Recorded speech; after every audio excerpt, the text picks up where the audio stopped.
Hey there, RemPCs. Welcome to Rules of Cool, where we interview very special guests, creators, gamers, designers, and world builders. I'm your host, Rem, and today we are going to chat with Shadowrun line developer himself, Jason Hardy, and Shadowrun legend, Steven Ratkovich, who you may know as Bull the Orc Decker. We'll be talking about the new Kickstarter launching this coming Tuesday, Shadowrun Edgezone, the upgradable card game. So check out the link in the chat. You won't want to miss it. This week's giveaway I have behind me is a new Shadowrun 16-month calendar that includes maps and missions to play with your team. Type hashtag RemPC in the chat for your free entry to win.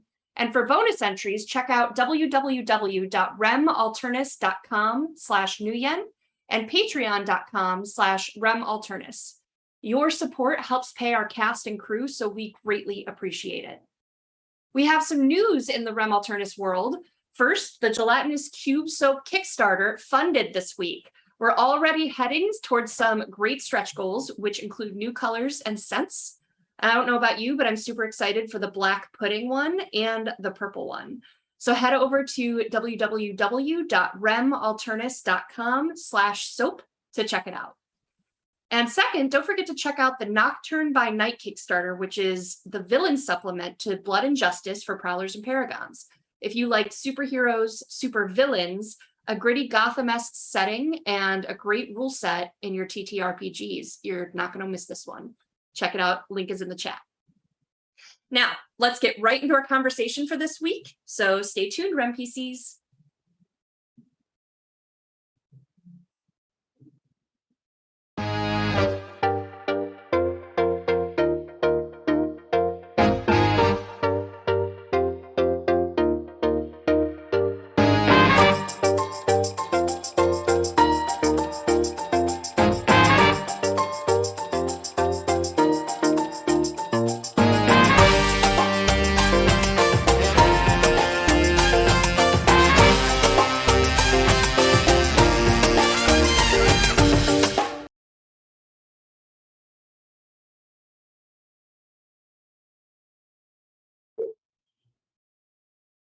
Welcome back, everyone. I'd like to introduce my two friends who are joining me here today. Jason Hardy is the line developer for Shadowrun. So hi, Jason. Hello, how's it going? Good, welcome back. Thanks for having me again. And then a first-time guest today is Steven Ratkovich, or as I know him, and many of you know him as well, Bull. How are you doing, Bull? I think I'm having technical difficulties. I don't know if you can hear me. We can hear you, but your image is frozen, so hopefully that'll catch up here. But we can hear you. But you cannot hear us. That's okay. Well, Bull is figuring out some technical difficulties and working with Tom on that, who's our wonderful tech. We'll just get started. So, Jason, we've had you on the show before. I always like to start out an interview by asking, what is your history as a gamer?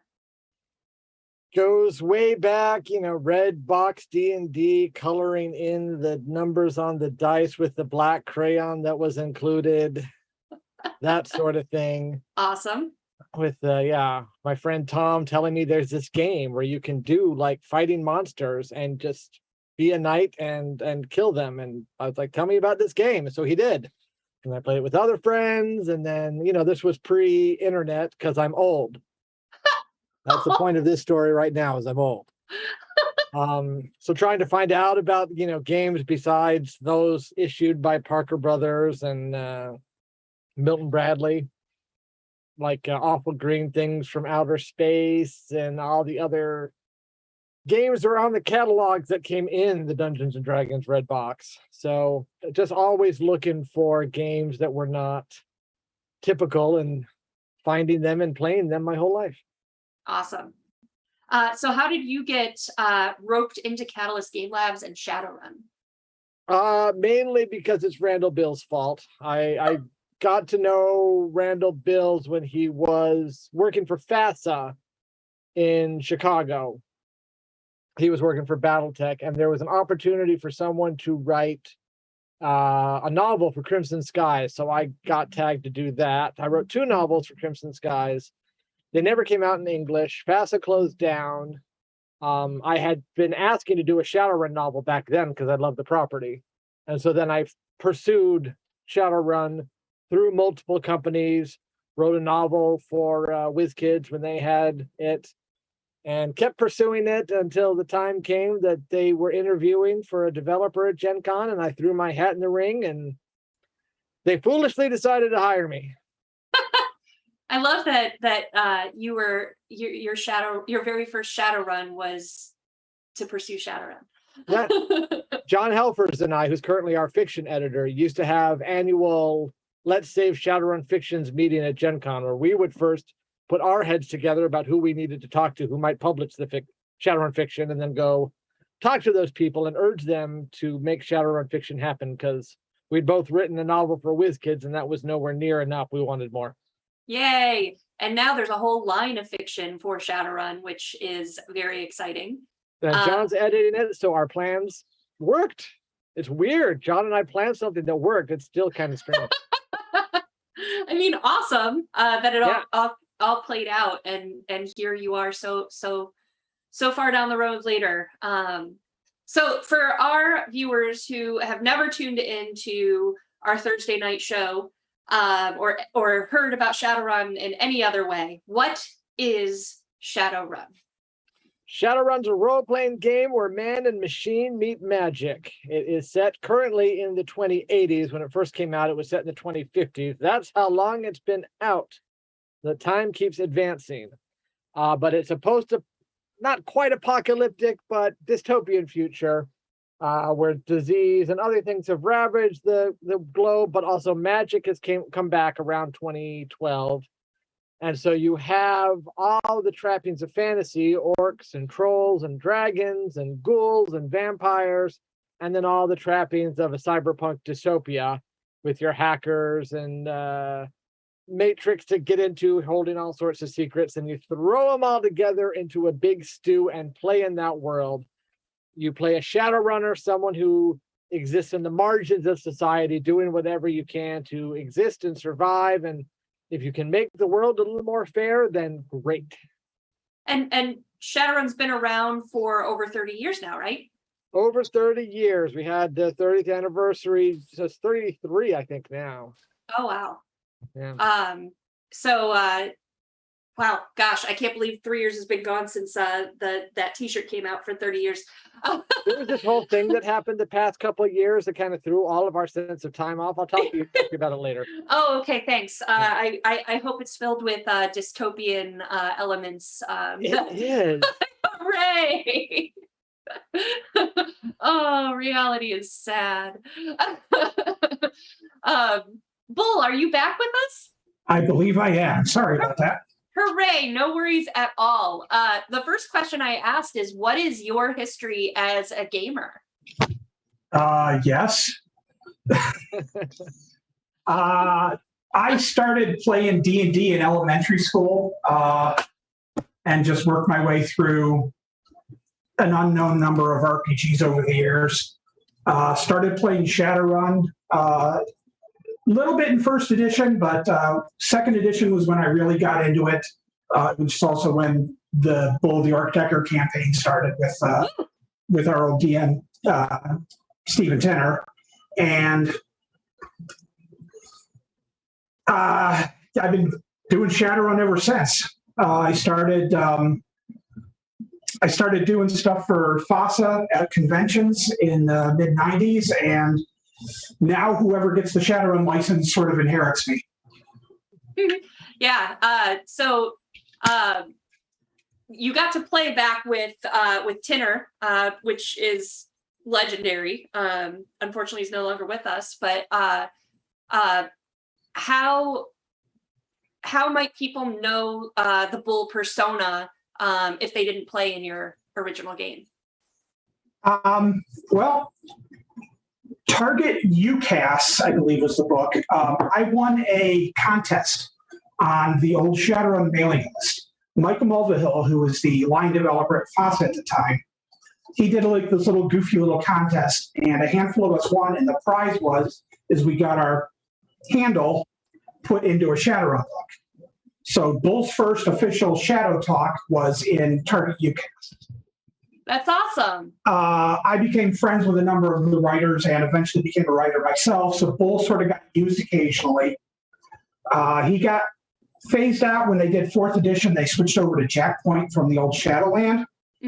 But then when I started doing missions, I wanted to use Bull for one of the adventures. And Jason said, okay. And then shortly after that, Jason's like, we're going to put Bull into Shadow Talk. He's going to join Jackpoint. Yay!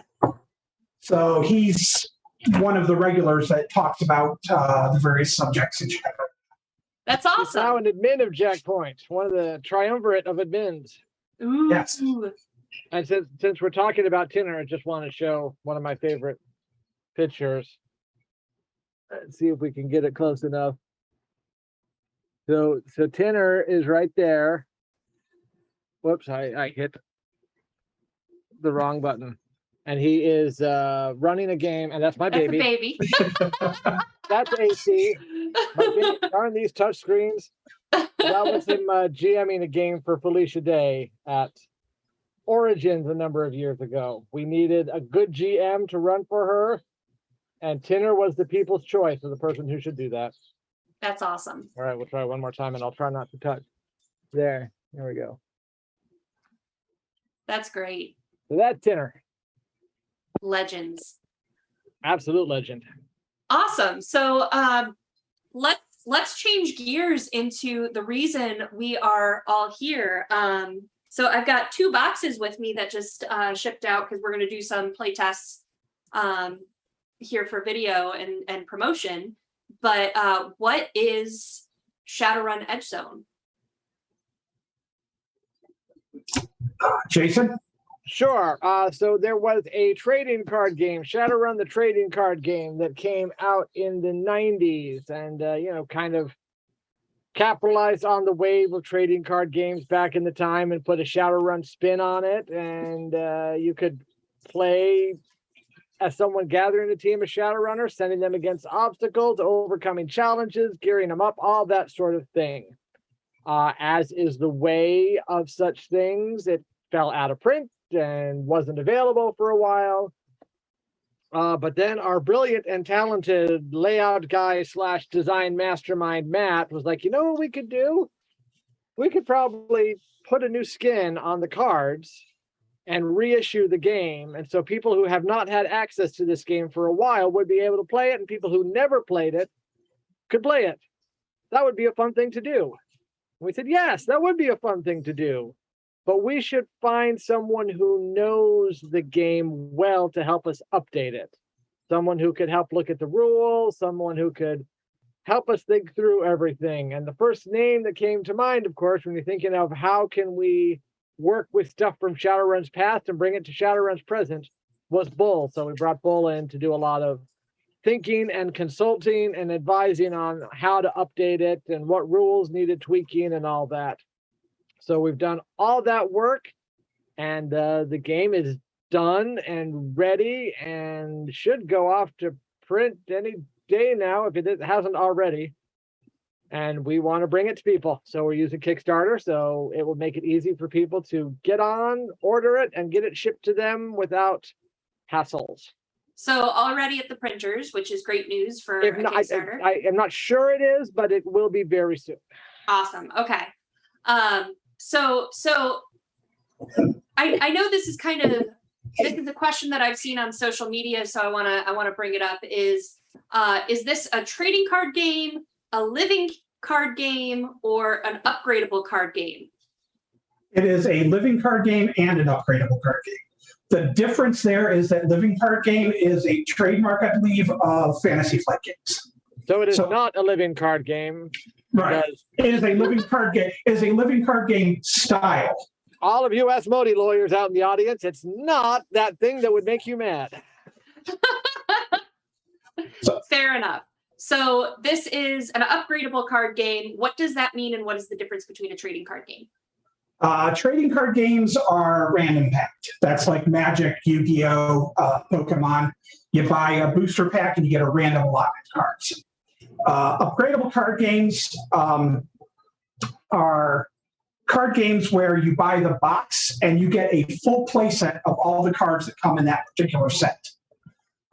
So, for instance, you buy the Mayhem box, you will get, you'll get 3 copies of every card in there, other than cards that are unique or you only can use one per deck. And then you get 1 copy of those cards. And the way it's upgradable is that then you can combine that Mayhem deck with the Magic deck. And if there's any other sets that come out in the future, you can combine those with those to build up the set of cards that you can then create decks from. So it's a little bit like a trading card game without the random element. So it sounds like then I don't, from what you said, that I can combine and mix and match, so I don't have to keep the Mayhem box separate from the Magic box? Nope. Neat. Okay. So what is the main difference? I just want to, for clarity, what is the main difference between the Magic box set and the Mayhem box set? The focus of the runner cards primarily. Both sets have a broad mix of cards that you can use, but the Mayhem deck primarily focuses on your technical type runners, which is deckers and riggers, whereas the Magic set focuses more on mages and shamans. Cool. So you've got kind of, if you want to lean a little heavier into cyberpunk, you could go into the Mayhem, versus a little more into the fantasy, you could go into the Magic. Or you can do both, because that's what Shadowrun's all about. Correct. Cross-pollination. Awesome. Cool. So what are the differences between this version right here and the one released in the 90s? It's not collectible, or not random collectible. There are a few differences. The main thing we ended up doing was just redoing the rules so that it fit for the upgradable card game style of game rather than pure random. We went through and sanded down some of the rougher edges that we could find from the old rules, tweaked a few of the cards, but primarily this is largely the same game. In fact, the card backs on the new set are the same as the card backs from the original game. So if you've got cards from the old game, you can even use those. And we upgraded the graphics too, so the whole design look is modernized and some of the art was redone. Yeah. Okay, so that card back is the same from what it used to be. Yes. Okay. Neat. Yeah, the graphic design on the cards, on the front side of the cards, is all different. Yeah, but the back, you can hold them all in your hand and maybe the wear and tear will tell a difference, but the backs look about the same. Cool. So you can put them all together in a hand. So one of the things I liked about the description I read at the beginning of the book for Edgezone is, and Jason, you touched on this too, it's almost like you get to play the fixer, where it's like, you've got the job, you assign the runners, you get them the gear and all of this stuff, which I like that take on it.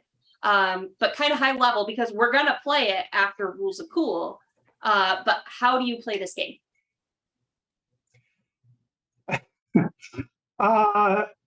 In a nutshell, you draw a hand of cards.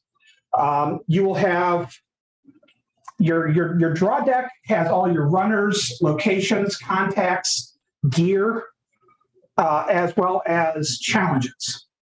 And other than the challenges, the rest of that's what you build up your deck to build a team of runners with.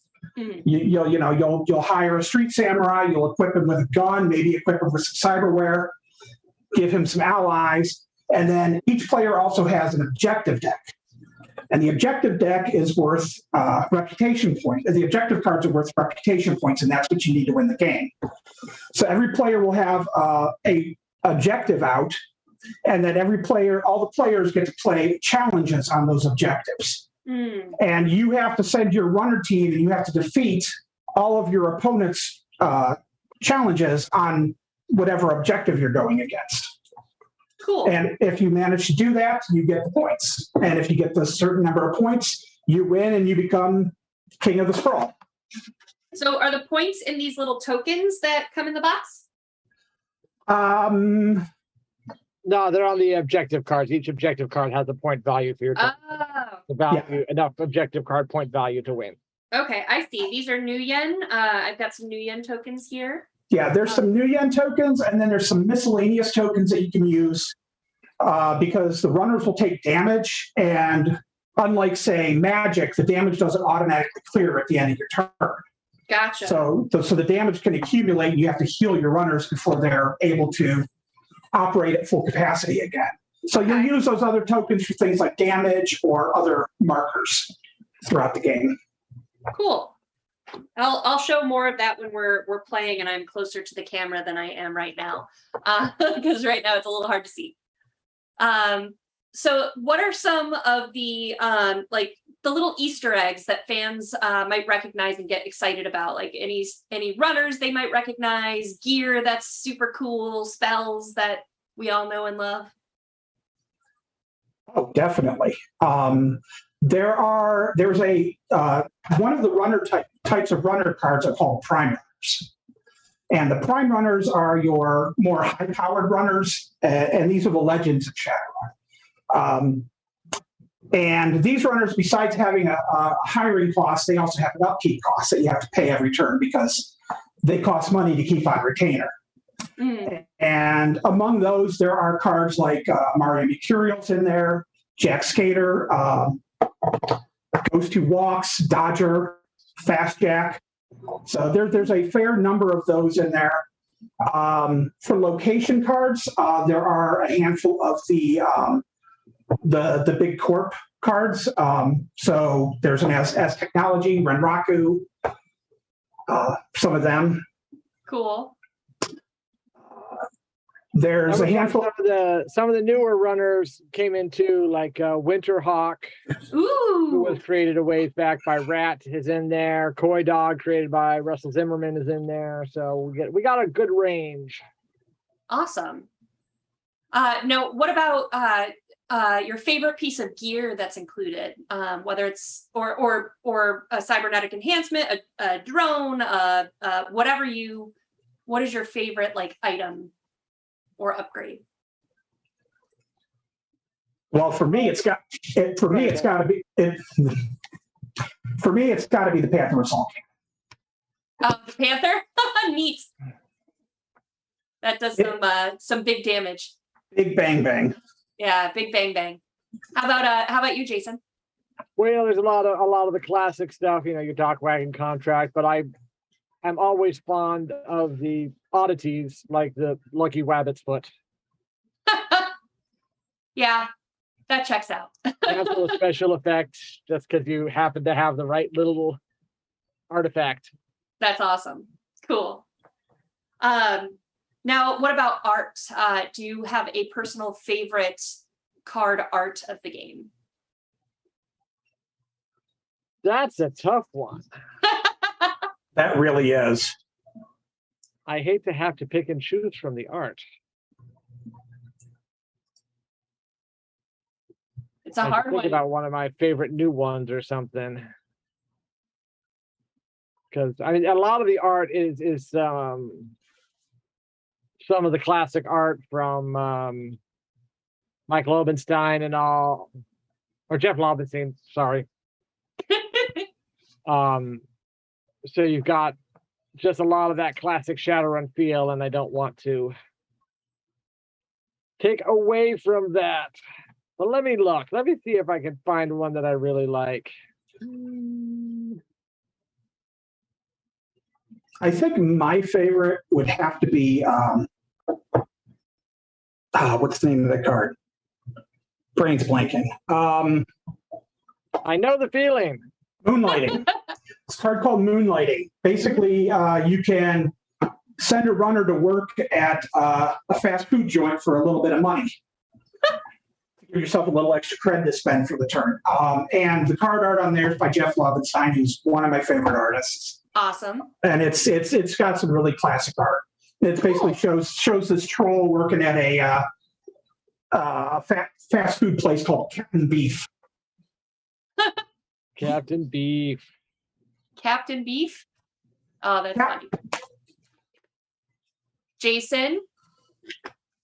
Fusion Gate's got a really good piece of art in it. I'm always in favor of very dynamic, energetic art. And so when you've got lightning and someone leaning back with the power of the blow and all that, it's a really nice piece to carry the mood going across.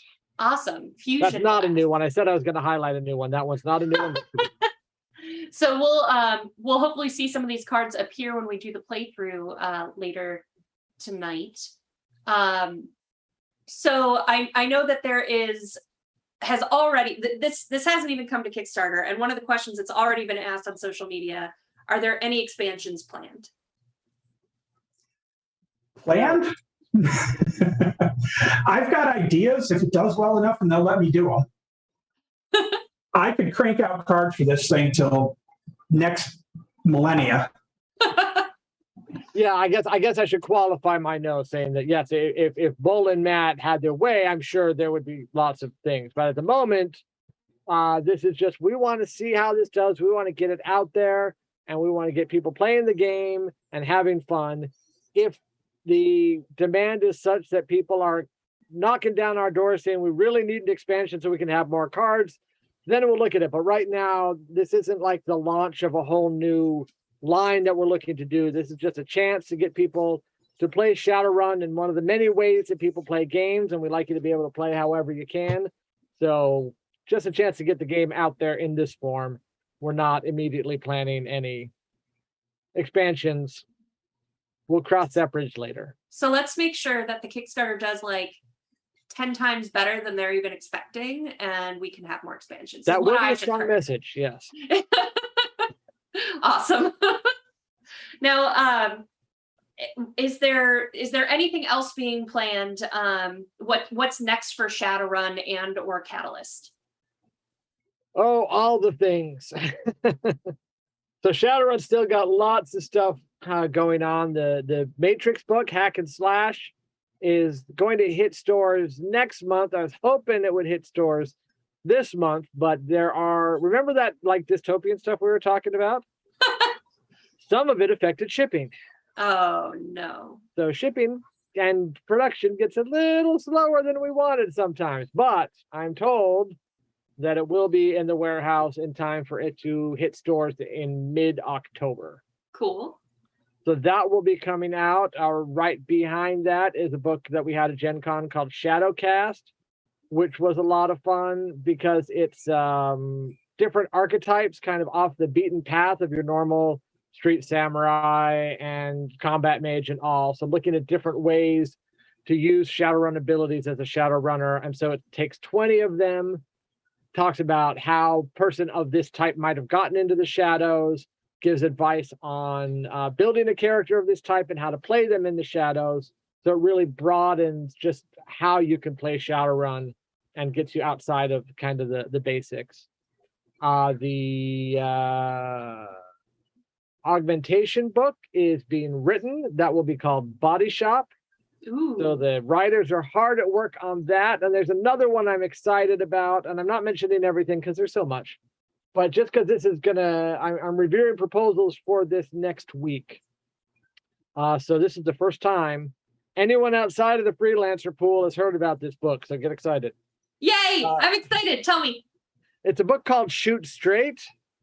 And basically it will be in-character advice for Shadowrunners. Ooh. So if you want to know how to do, how do you case a joint? How do you get in without being seen? When should you use violence? And what are the best ways to judiciously shoot that Panther assault cannon that Bull is fond of? And all sorts of other advice. What do you do with your downtime? All sorts of things covered in that book. And just based on the response when I first sent out the project spec and the enthusiasm, I'm really looking forward to what the writers are going to produce. And I think this book's going to be a lot of fun. That's awesome. That's like a play-by-post book almost, which is super cool. Neato. I'm excited for that too. It'll be fun to read. Absolutely. Yeah. Now let's go back to the Kickstarter real quick. So what are the reward levels available? What do we anticipate releasing on Tuesday? So we wanted to keep this to be a fairly simple Kickstarter, not overloading with reward levels or stretch goals. So as far as like pledge levels, there'll just be 4 pledge levels only. One, you get the Magic deck and a short story about Shadowrun universe. Another, for the same amount of money, you'd get the Mayhem deck and the short story. You could upgrade to get both boxes and the short story. And then the top level, you get both boxes, a short story, and some neoprene playmats to use in your game. So those are the full levels of pledging. And the dollar amounts are 40 for the 2 basic levels and 70 and then 100, unless something happens that I don't know about. But that's what they should. Neat. Go ahead. You want to hear about stretch goals? I do. Tell me more.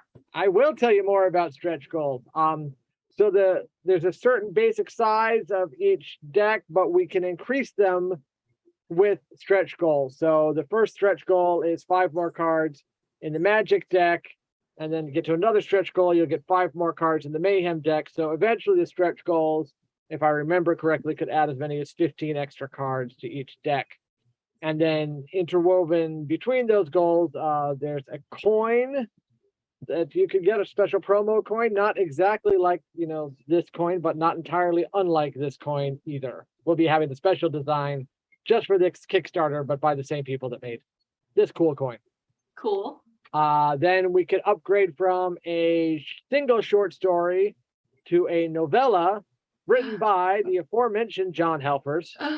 So once again, his plan to save Shadowrun fiction advances and includes him.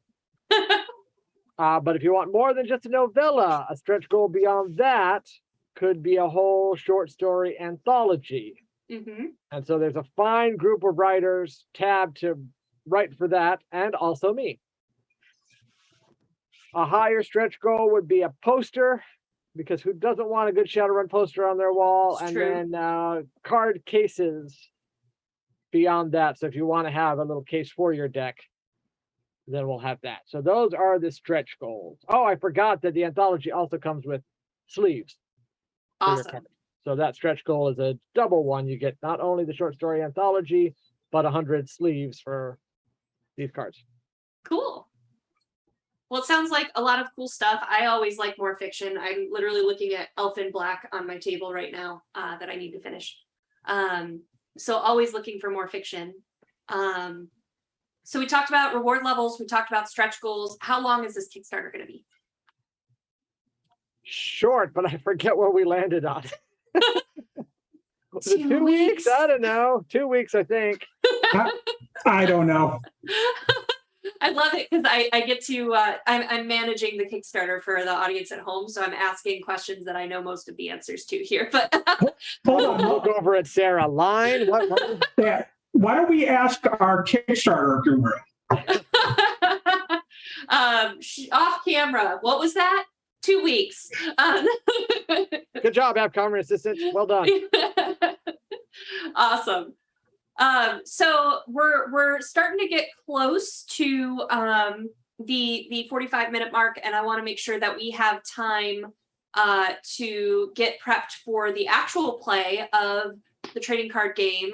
Bull has worked hard to get it on Tabletop Simulator for us to play and share with all of you. So is there anything else that either of you would like to share about the trading card game that we haven't covered? I'm just excited to see it come back. I've got a box of like 5,000 of the original cards.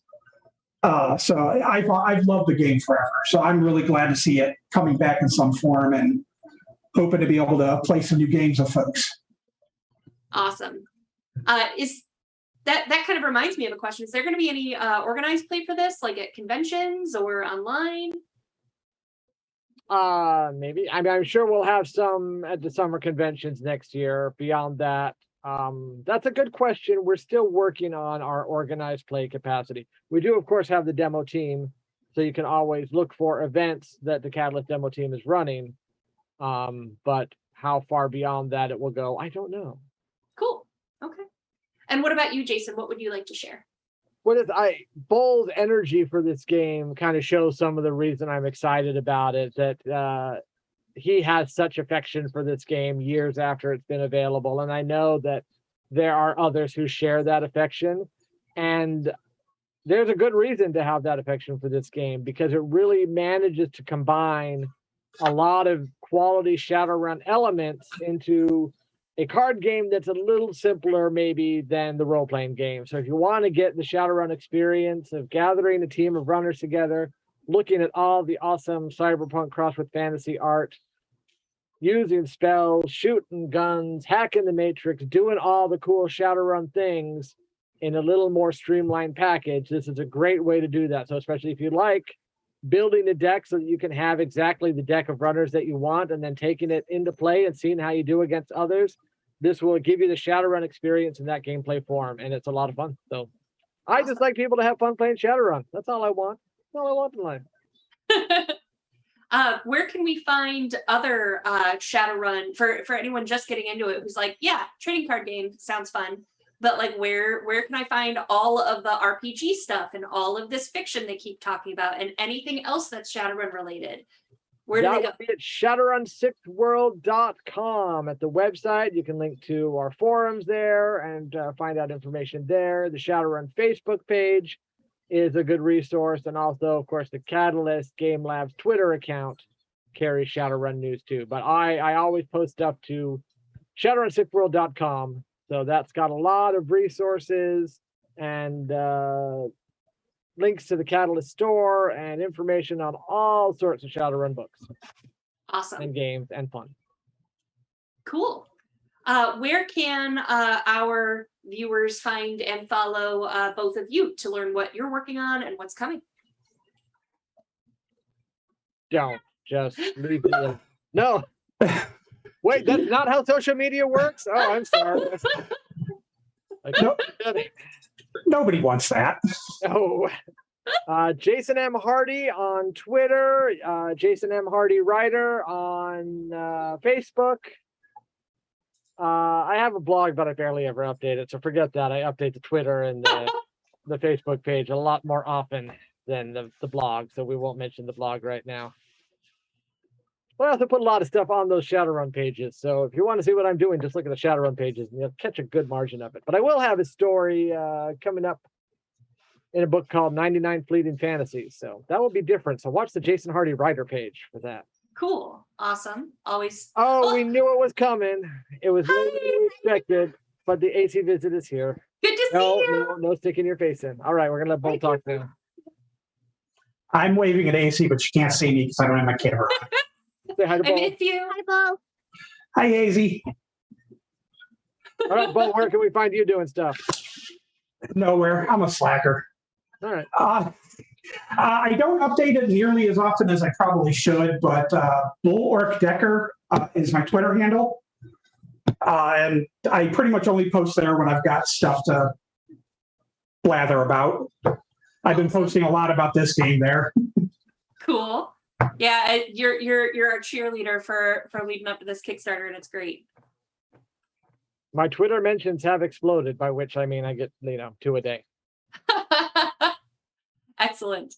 So for those of you joining us, stay tuned because after this, we are going to be playing a game of Shadowrun Edgezone on Tabletop Simulator. And Ava will be joining Jason, Bull, and I to play that. But in the meantime, you can follow the project. Let's see if I can do this from memory. It's a long URL. So it's kickstarter.com/projects/Shadowrun-Edge-Zone. And you can also probably find that in the chat. But so follow the project. We launch Tuesday. Be the first to find out about it when we go live. And we will be back shortly to play the game. Stay tuned.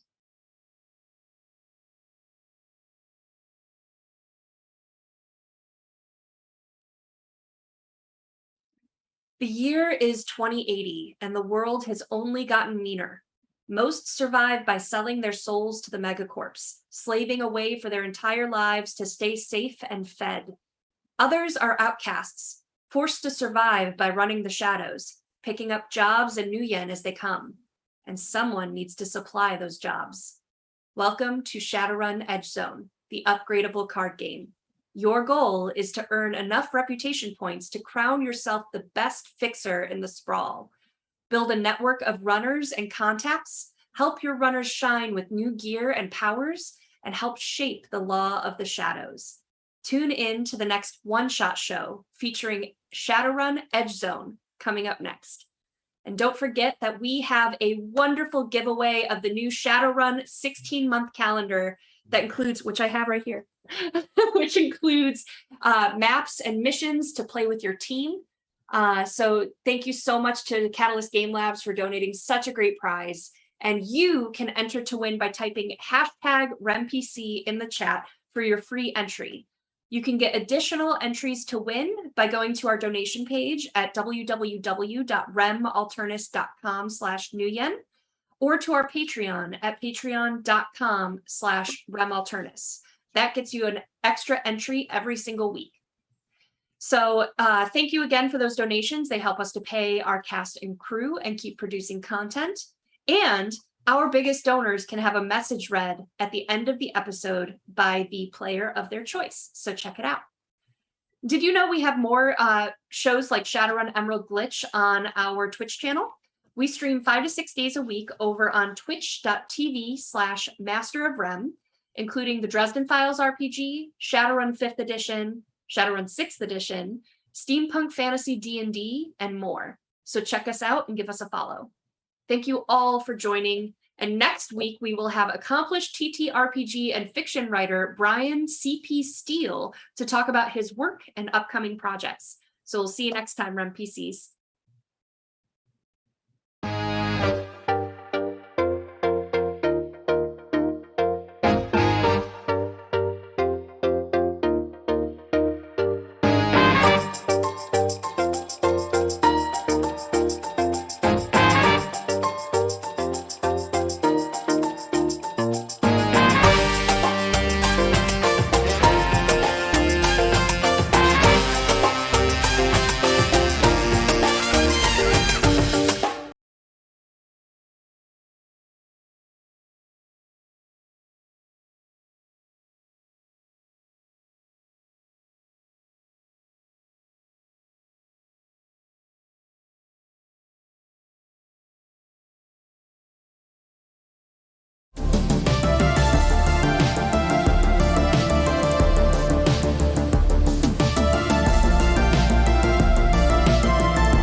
In the land revealed beyond the shroud, they came in search of answers. Drum had always known her place, but Imari never found hers.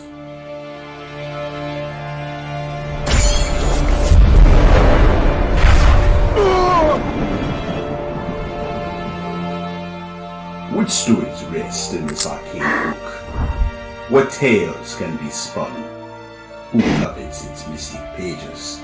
And to what lengths will they go? Perhaps a mythkeeper will weave together these tales in an age to come. But we have an opportune luxury, my friend. For we can see this magnificent performance with our own eyes.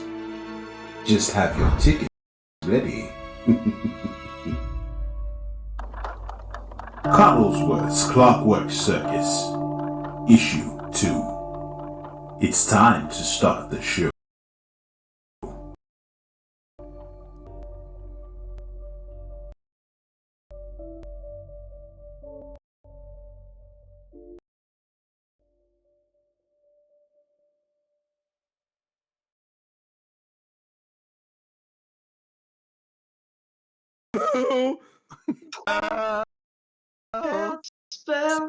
Spell. She says spell like 92 times. Spell. Spell. Spell. Spell. Spell. Spell. Spell. Spell. Spell. Spell. Spell. Spell. Spell. Spell. Spell. Spell. Spell. Spell. Spell. Oh, what the heck?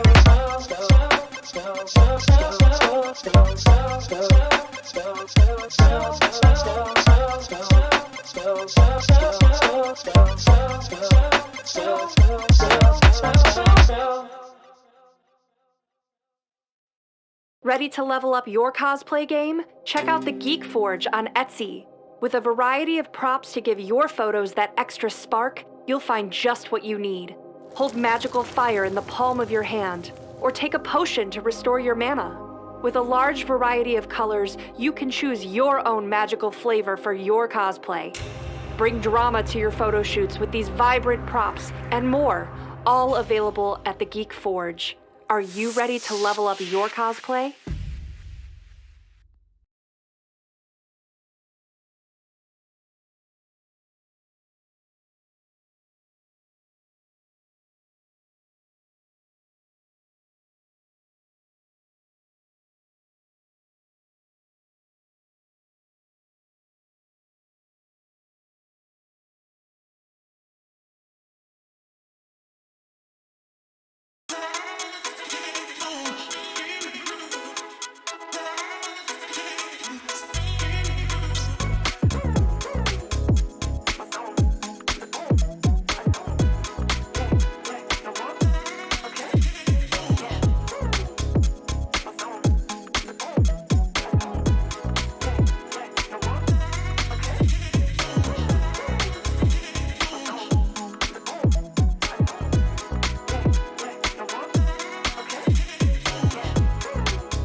5, 4, 3, 2, 1.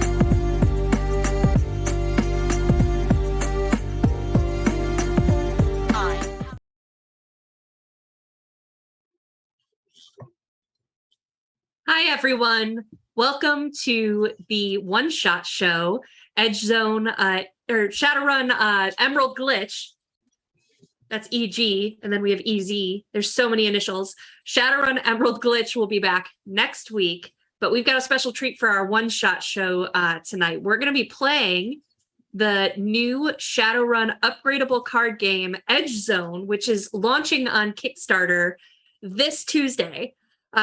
Billy the Berserker, would you mind dropping the link in the chat to the Kickstarter page so you can follow along and get notified first as soon as it goes live and be the #1 backer. Everyone, all 22 of you can be the #1 backer. It'll be great. But I'm excited to learn how to play. I'm Rem. I'm the CEO of Rem Alternis Productions, and I'm here with some great people. So let's introduce ourselves, and then we'll get right into it. Ava? Yeah, I'm Ava Rogers. I am the crowdfunding director for Rem Alternis, and right now, pertinent to this stream, that means I'm the manager behind the Kickstarter that we're talking about tonight and playing the game for tonight. Woo! That's the So blame her. yeah, anything goes wrong, it's my fault. Okay. Done. Jason, who are you? Just be nice because I'm fragile and I will cry. Well, I don't want that. I'm Jason Hardy, Shadowrun line developer with Catalyst Game Labs. No, so Cool. blame me for everything. That's my job. I'm supposed to Yay! Yeah. We have so many people to blame. And Bull, who are you? I am Stephen Bull Ratkovich. I'm a freelancer and designer for Catalyst Game Labs. I was one of the point designers for the redesign for this game. And like Jason said, blame him for everything. That's right. We blame Bo for nothing. Right. Now, don't forget, chat, that you can enter to win. We do a giveaway every single week, and you get a free entry every week by typing in #RemPC in the chat. And this week's giveaway is one of the brand new Shadowrun 16-month calendars, which is really nice. It comes with maps on the months and like mission ideas and stuff like that. So lots of cool stuff. So Shadowrun history #RemPC. facts on many pages. There's history facts too. Let's bet. read one together. On March 2023, 2057, the Great Dragon Dunkelzahn announces his candidacy for president of the UCAS. And that was on March 15th, 2057. That's pretty cool. Nice. Notable day. So #RemPC to enter to win. If you want bonus entries, you can also go to remalternis.com/nuyen. That is our fundraiser page so that we can raise funds to pay our cast and crew for Emerald Glitch. And so all of that goes to supporting the production. For $5 an entry, you get an extra entry per $5. Or you can go to our Patreon at patreon.com/remalternis. And for just $2 per month, you get a bonus entry every single week. So great deal is over on Patreon. But if you want the instant gratification, you can go to remalternis.com/nuyen. All right. With that, Bull. There's a quick question before we get started. okay. Is the giveaway outside the US? Yes. Jason, yeah, I think so. Jason, Available outside the US, yeah. you're willing to Depends on ship how to. far outside the U.S., so I'd have to check with the distributor to make sure. We'll make sure. If We'll you figure it win, out. we'll make it work. We'll Um, mail someone in the U.S. first, and then they'll mail it to you, and we'll reimburse them or something. It'll work out. We'll make it. We'll get happen. it to you if you win. From the guy that you can blame if it doesn't happen. We'll make I it just happen. promised, so there you go. Awesome. All right, Bull. What's this game we're about to play? This is Shadowrun Edgezone, the upgradable card game. All right, teach me to play. All right.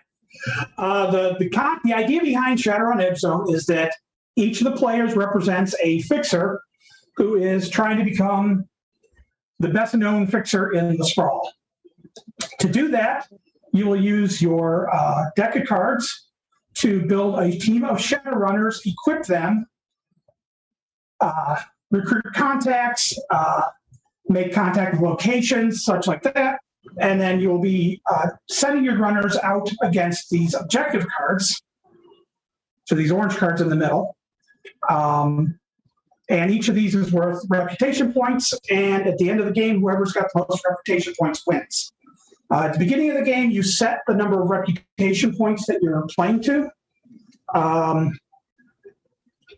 Do we want a long game, short game? Well, we will be on here until we're allowed to stop anytime between 11 and 12 Eastern. Okay. So all right. Let's okay, let's do a short game first. We'll just do a quick game just to get the feel for the rules and everything. And then we'll play a longer game after that. ooh, that means I have a better chance to win. So yes. Okay. So first game we'll just play to 30, which is most of the objectives tend to run usually between 20 and 40 points. So 30 means usually first objective wins. So, okay. So I'm going to give a quick rundown on the cards. This will just be sort of a shotgun. If you have any questions as we play, feel free to ask. Okay. So there are two cards that form the core of your deck. And those are runner cards are the first ones. And these are examples of different runners. Up the top, you'll have their name and their role. Underneath of that, it'll say like human prime runner, dwarf runner, etc. If they have any special traits, like Titan here has hermit, and Gentry up here has recon, those will be on there. Right underneath the name, the little white. Actually, let me do something here real quick. Sorry, I meant to do this earlier and I forgot. Let me.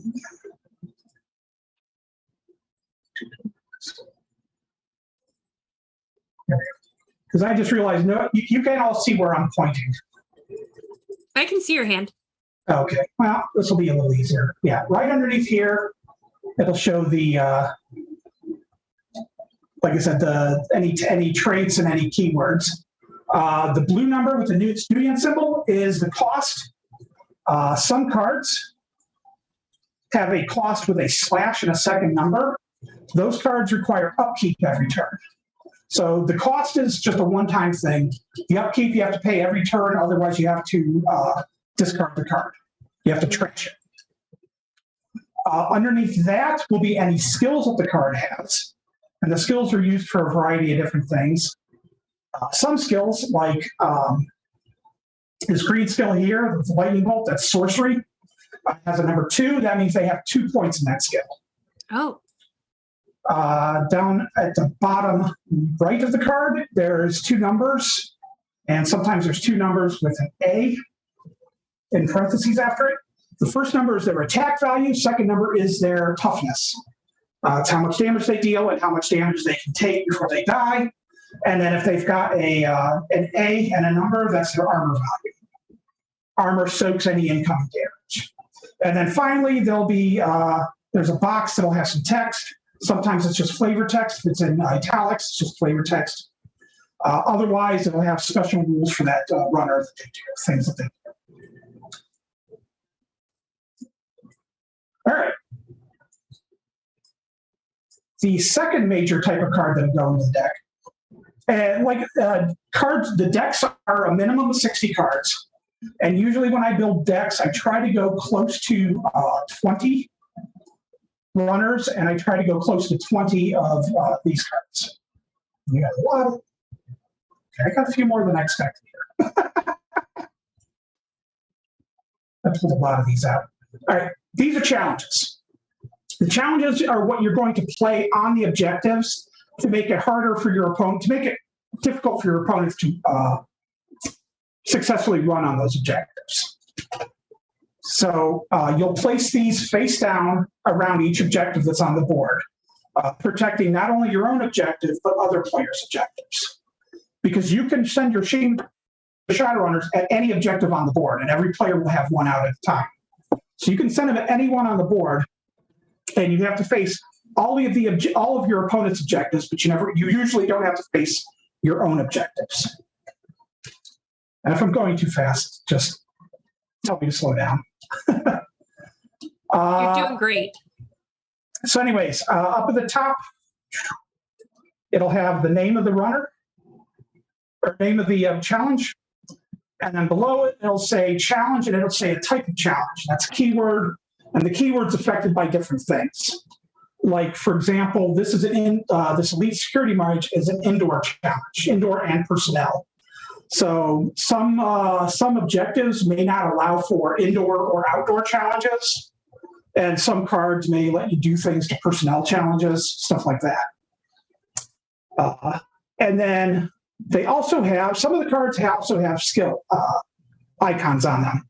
And what that is when you first start a Shadowrun, the alarm has not been triggered for the Shadowrun. So when you flip up your first card, the alarm hasn't been triggered yet. If you have runners that total up a total number of the skill icons that are shown, you can attempt to sneak by or sleaze the challenge. Mm. So, and for instance, this says 2 sorcery and 1 stealth. If you have 2 different runners with 1 sorcery each, you add that together. So you don't need to have 1 runner with 2, you just have to have 2 points total. So if I had 1 stealth and 2 sorcery, this would just get discarded and I would continue on because I sneak right by them. Mm. And the alarm is not triggered. If the alarm is triggered, then I have to do whatever it says down below. In this case, it is a card with a attack and toughness value, so I would have to fight that card. So then your runners would engage in combat with it. You would add up all the damage your runners do and apply it to the card. If you get enough damage, it'll defeat the card, but you'll usually get to determine how that damage gets split up among your runners. If you manage to defeat the challenge and you have any runners left alive, you will discard the challenge, and then you have the option to continue on, or you can pull out of the Shadowrun at that point. Mm.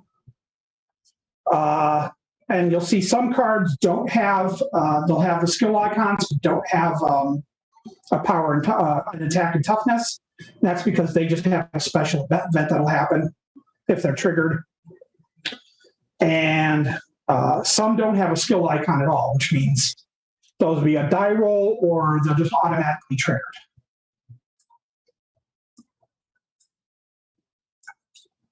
I just want to say, Flock of Geese as a challenge just tickles my funny bone. Oh, isn't it great?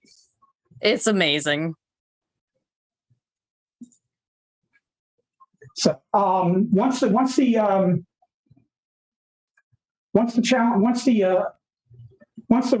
alarm has been triggered, it doesn't usually get turned off until the end of the Shadowrun. So at which point you can't sleaze any more challenges. You just have to kind of bull your way through.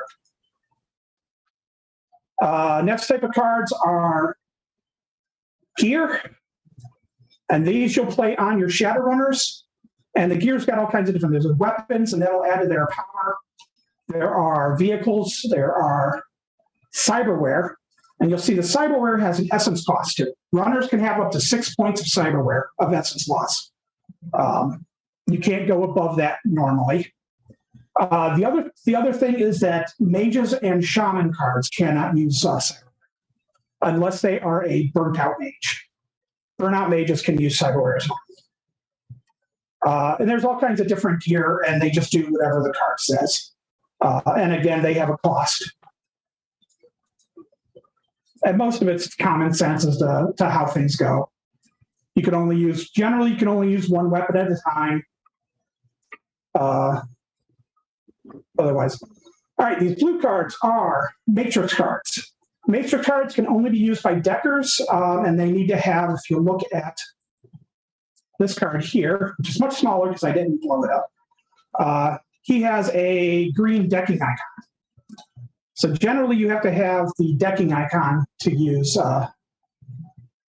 matrix cards. And the matrix cards are will be either cyber decks, which will increase your matrix rating, your decking rating, or programs. And let me dig out, here we go. And in a similar fashion, mages have, there are magic cards for mages, spells. You can use, mages and deckers can use a number of programs or spells equal to their magic rate, their sorcery rating or their decking rating. So if you have a sorcery rating of 1, you can only use 1 spell per spell. If you have a decking rating of 2, you could use 2. Decking is a little weird because deckers are a little bit special in that deckers don't have to go on a Shadowrun to affect the Shadowrun. They can do it from the safe house, which is your deployment area. So they can use their programs to affect the Shadowrun. However, they are not there physically, so they can't usually take damage and they don't deal damage to the objectives. Spells, on the other hand, mages have to be there, obviously, and they can cast the spells on themselves or on other runners. Riggers and shamans work similar together. Sorry, that was something I should have mentioned. Mages and shamans have a difference, unlike the role-playing game where spellcasters can use spells and spirits. In this game, they're split up.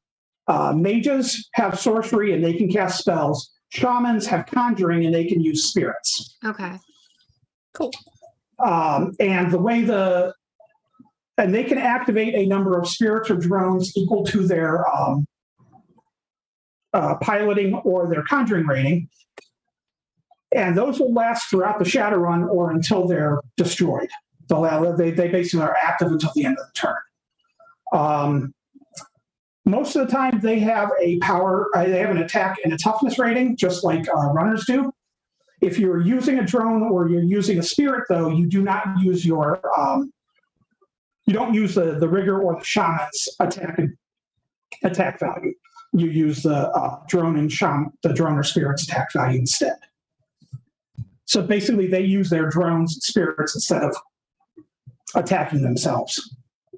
But the drones and spirits can also soak damage as well. There are location cards. Location cards usually cost something to put into play, and then they'll have an effect that you can use. Often you need to send a runner into to visit the location, although not always. And then you'll just do whatever the card says to use that location. There are contacts. And again, usually they cost something to put into play. The Elven Hitman does not.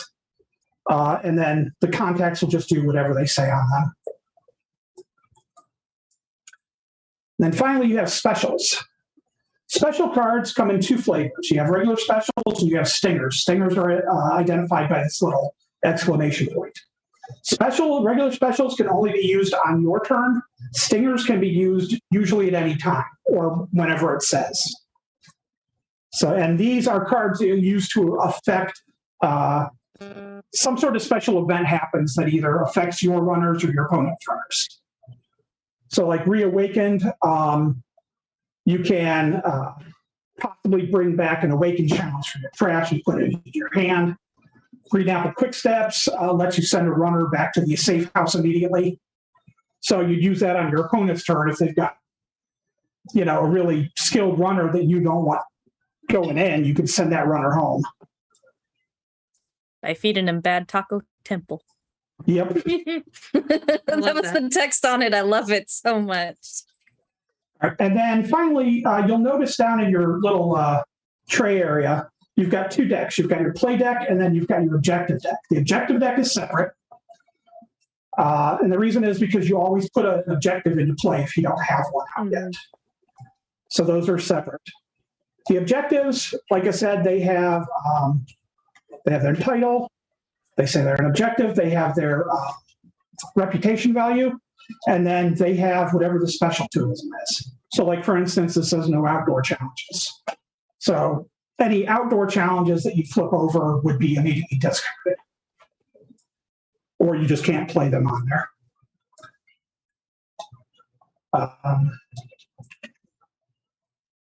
Right. And that is basics of all the cards. All right. There's some other stuff, but like I said, we can tackle it as it comes up in the game. So the other thing is, I built 4 decks. I built 2 decks using a single Mayhem box and 2 decks using a single Magic box. Dibs on magic. What did Dibs I on get? magic. You have the Shaman deck, Sarah. Yeah. Jason, you have the Rigger deck. All right. Ava, you've got the Mage deck, and I've got the Decker deck. So the way I have guess the I'll decks, deal with that. the way I have the decks built, I kind of have a couple of different flavors of deck. Again, they have a focus on the specific card I mentioned. So Jason's deck will have a lot of Riggers to play with. Sarah's deck's got a lot of spirits. You've got a lot of, Ava's got a lot of spells, and I've got the decking stuff. The other thing is that I built the decking and the mage deck to be a little more skill oriented rather than bruiser oriented, because when you're attacking when you're going after challenges to get to an objective, there's kind of 2 different ways to try to, 2 main ways to try to handle it. You could try to sneak through everything. So you want to be skill heavy or have a lot of abilities and like gear that'll let you manipulate the objectives. The idea is that you fight as little as possible, although if you need to fight, you can. The other way to do it is what I call bruiser style.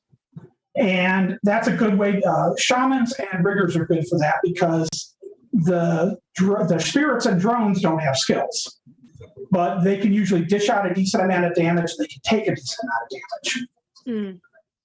So their idea is more that they go in and it's not to say they can't skill their way through some of the challenges. They can, but they're a little bit better off. Their idea is that they go in and they don't worry about the alarm. They instead just sort of beat their way through. Okay. So that's kind of the focus of the decks. So go ahead and flip your 2 decks over and go ahead and shuffle.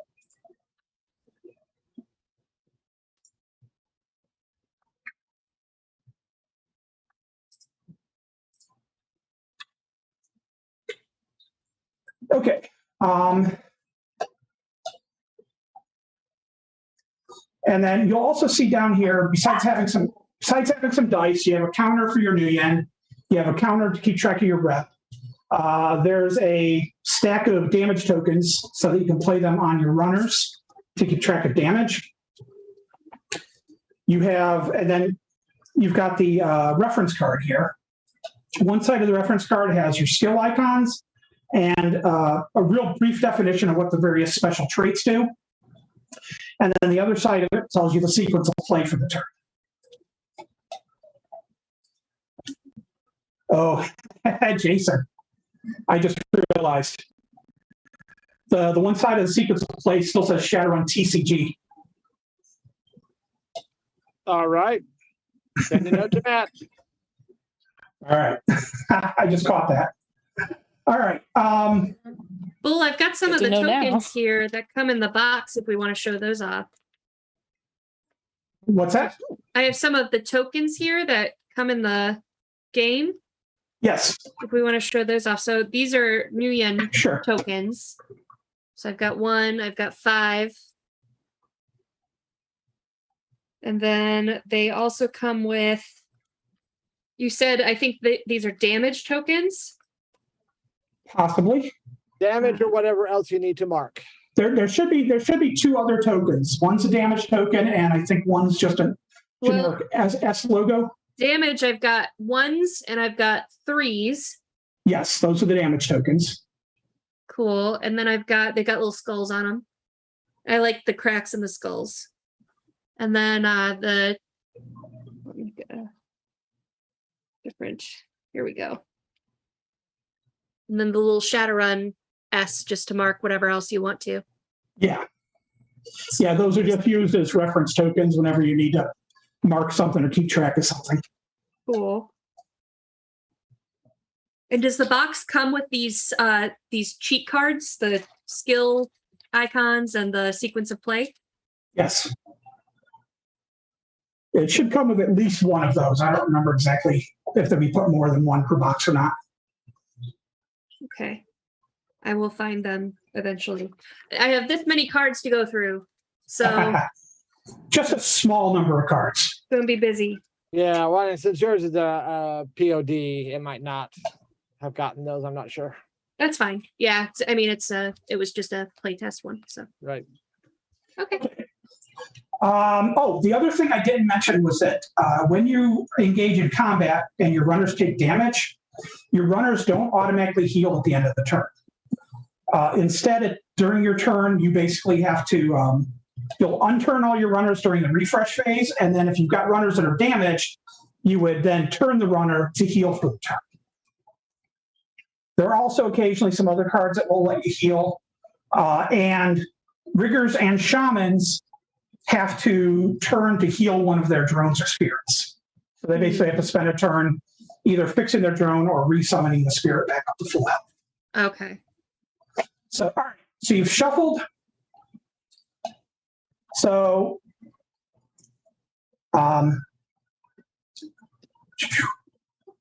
so the first thing you're going to do is play a challenge out in front of you. Go ahead and play it.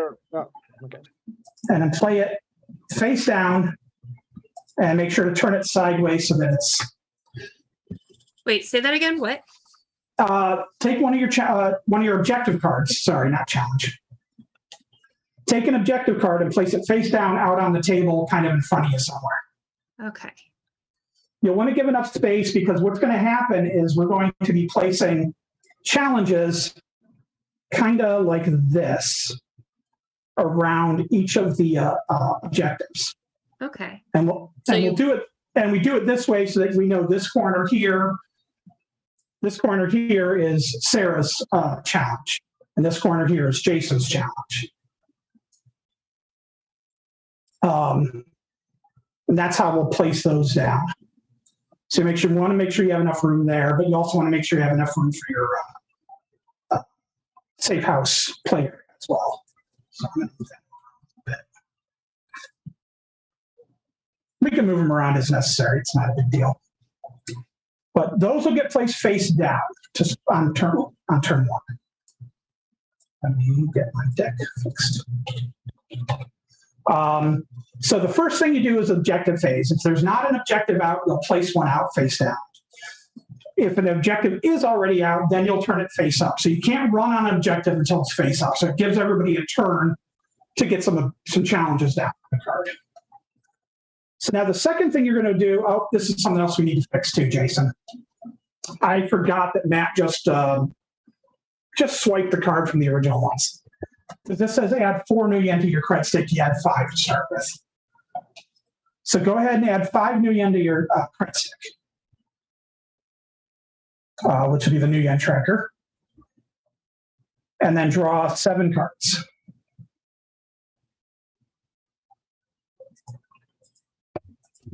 And we draw the 7 cards from the bigger deck, right? Yes. And I can look at those? Yes. Okay. And then everybody roll D6 to see who's going first. I got a 2. I got a 1.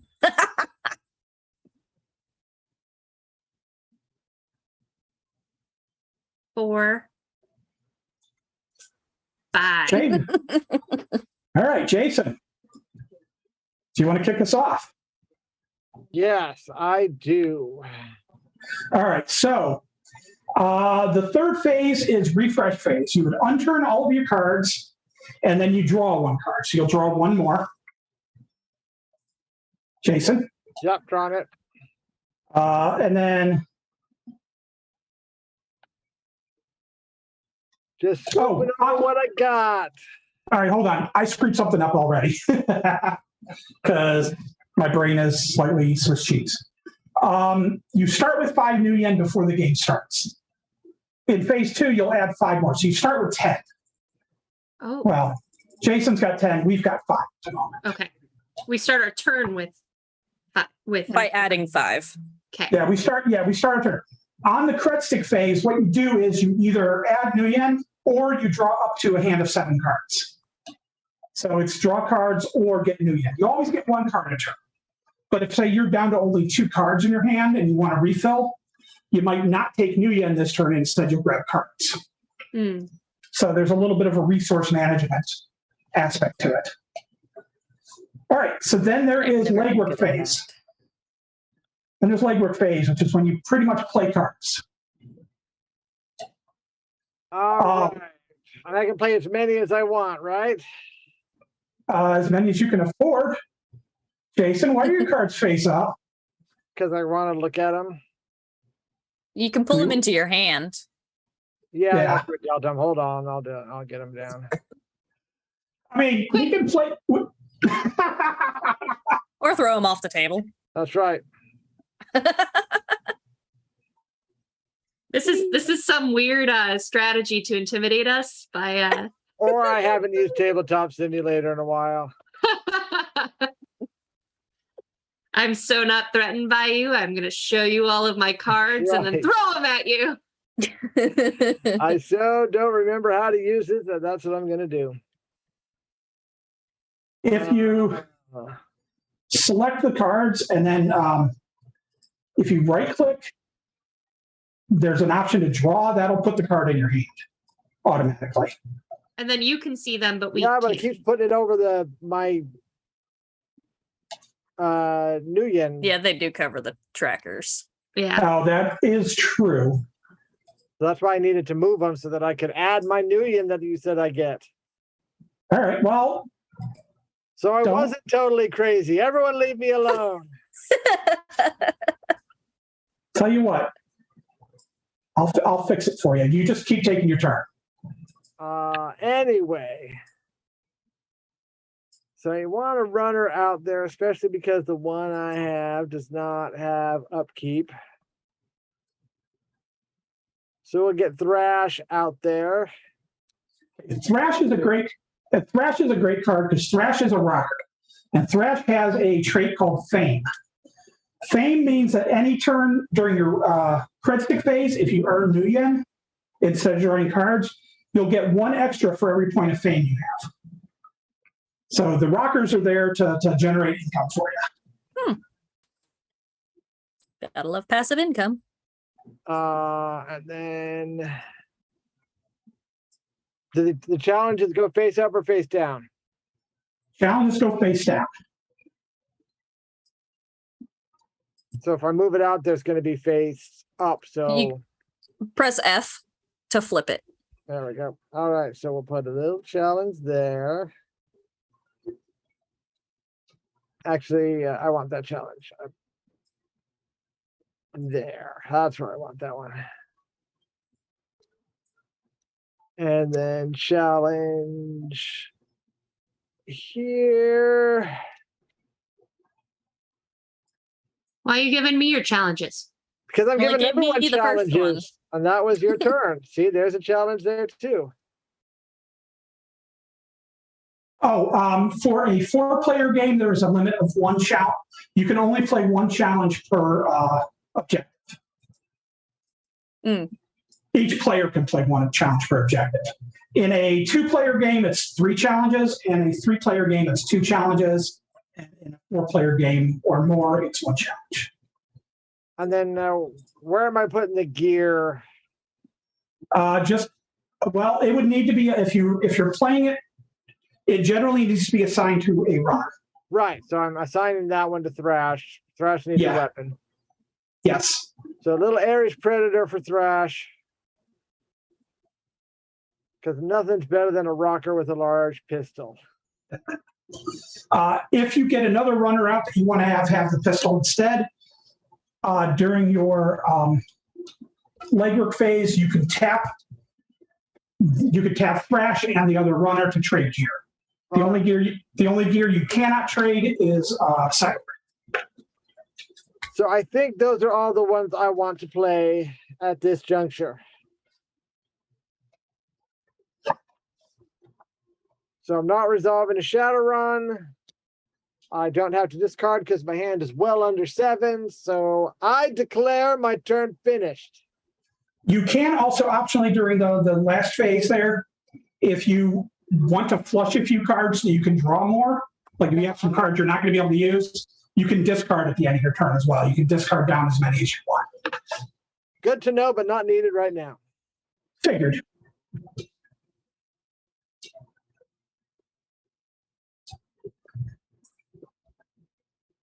Are we going clockwise? Yes. So does that mean it's my turn? Yes. All right. So I can only play one runner a turn? No, you can play more. No, you can. As many as you can afford. Yes. Oh, okay. That's right, because I'm buying them. So first I go up 5 new yen, right? Yep. Yes. All right. And then I'm going to spend... Yeah. I'm going to spend 8 because I'm a squishy mage. So I need to hire a good bodyguard. Hiding behind the meat shield, just like a mage. Nice. Just like a mage. It's like I've played Shadowrun before. And then the next, okay, so the next thing is challenges. Oh, I can play, what does locations do? Locations are just, they give you things you can possibly do. Okay. They do all kinds of different things. Okay. And then I'm gonna give someone a challenge, right? Yeah, you want to play as many challenges as you can. I only have one, so I'll give it to Ava. The mission feel the accomplished. You're love. playing as many as you can. Just as a note, Jason will be the first one that'll have an objective face up. Oh, well, screw him then. Thanks, Paul. You're welcome. And then I'm just gonna, like, if you've got the new yen, you should spend the new yen, right? Unless you want to save it for a larger purchase later. Yes. Screw it. I'm gonna get my my bodyguard some dock wagon contract here. Okay. The bodyguard has a skill called guard. What that means is that if damage targets any other runner, either in your safe house with him or on a Shadowrun with him, he can take the damage instead. So if for whatever reason the damage specifically targeted a different runner, he could throw himself in front. Cool. And now if he throws himself in front too much and dies, I get him back his dock wagon. Yep.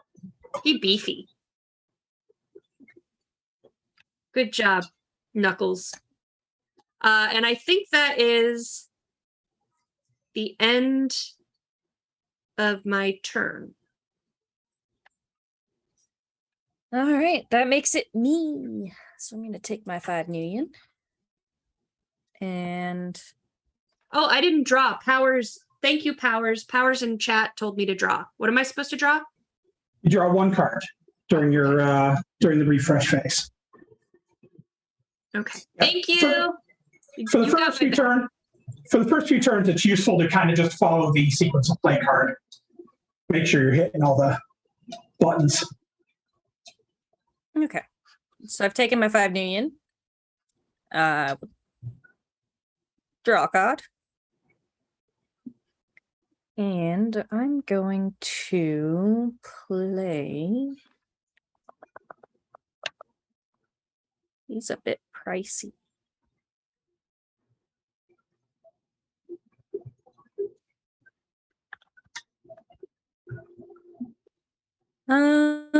Let's toss. I'm gonna play What? Maybe. Hold on. Tabletop simulator. Figure out what you're doing, please. Thank you. I'm going to play Merrick. Combat mage. Yes. All right. Merrick has if you look down in his little text box, he's got what's called a pumpable ability. Some runners have those, some weapons will have those, and some challenges have those.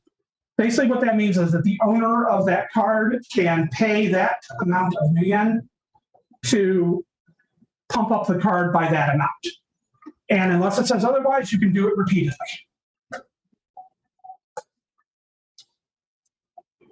So for Merrick, for Merrick, every new yen you spend, you can give him an extra point of attack.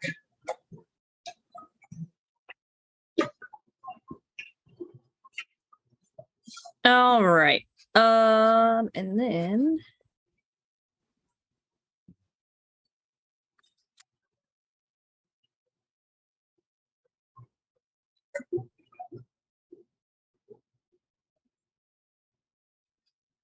I'm going to play a challenge there.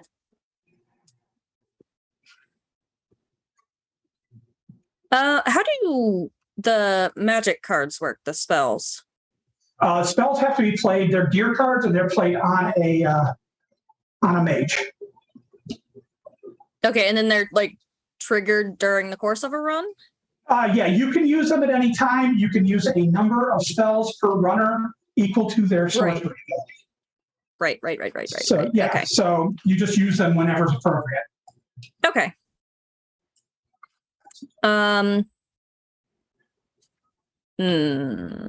Do I save my money? Fuck it. I'm gonna play Fragget. I'm gonna play Hellblast on Merrick. Okay.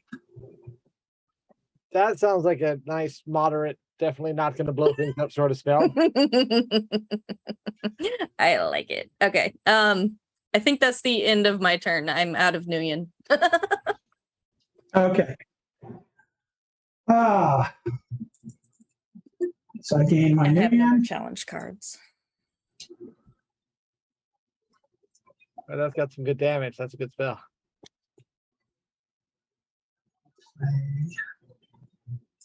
Frostbite 777 asks, is this going to be a virtual TCG? No, this was something that Bull did to playtest as he was designing. But there may be a future of like Roll20 or something like that, but undetermined at this time. Demand CGL do something. If you don't like it, blame Jason. That's what I've learned. Yes, that's There's also a question, did they reprint Tin Man? Yes. Just that I haven't memorized all the cards in the deck. Bull says yes. I believe so. Neat. Let me see. All right. I'm going to go ahead and play Hatchaman 2057. Hatchaman is a prime runner. He does not have upkeep.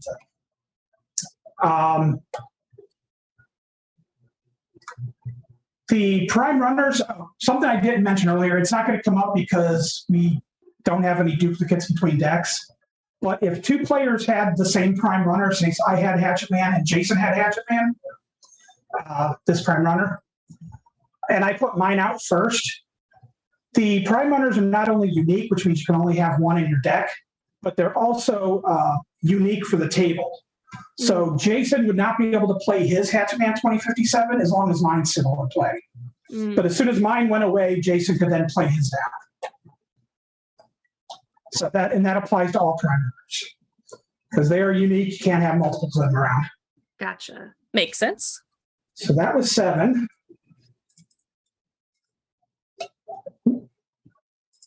And Hatchetman's special thing is that he can ignore essence loss and limb restrictions. Because Hatchetman was the very first cyber zombie in Shadowrun. Yes, he was. Ooh. So I'm going to give him a cyber arm. And it worked out great for him. And I am done. Wow. And I did forget to draw a card on my turn because. Okay. Jason, don't forget to draw. Well, first I got to play a reveal an objective, right? Yes. So the first thing you'll do is reveal an objective. So what do you I got? assume mine, not just anyone's. Yes, yours. And then I have to tilt my head sideways to read it. Yeah, sorry about That that. means it's a location. That means it's a location. An objective. The objectives are the same. Yeah, the objectives are the same way. Because I was noticing I was going like this to read my locations. I was like, they're gonna know what cards I have. Yeah, I couldn't remember how to get it so that it straightens it out right. When you're mixing cards that are landscape and portrait, it gets a little wonky. All right, so I can either add to the cred stick or draw cards to fill hand to 7. Yes. I would like to draw to fill my hand to 7. Okay. Oh, that's an or. Okay. Yes, it's an or. And on Good your to refresh phase, you will draw another card. You still get to draw one. Draw one more on my refresh phase. So I will not get cash, but I will get cards, which was what I was going for. Yep. All right, let me see what I got. I knew you. Oh, that's interesting, but not what I'm looking for. Oh, good gracious. All right. All right, so I'm going to do limited things this turn. And then I can't place other challenges because all my slots are filled except for the one in front of me. Sorry, what was that? I can't play other challenges because all my challenge slots are filled except for the one on the objective in front of me. You can't play any on your objective, but you can play them on. Oh yeah, you've got. Yeah. Oh, yeah. You can play a challenge on your own objective. But what if I don't want to?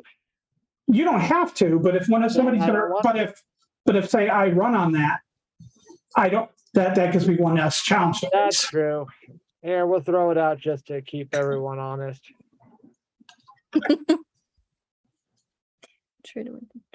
What? Hold on, gotta flip it. There it goes. But the rest of my cards might be a little more. Well, let's see. I can no, I need to save the money. So that's going to be it. Because I need cash. So at least I'm not above 7. So that's it. Turn finished. All right. Well, before I go, I'm going to ask our amazing off-screen overlord tech, Tom, if we should take a break now or go a few more minutes. All right, we're going to go on a 5-minute break, but we will be back, and then we'll see how I can damage myself and or others.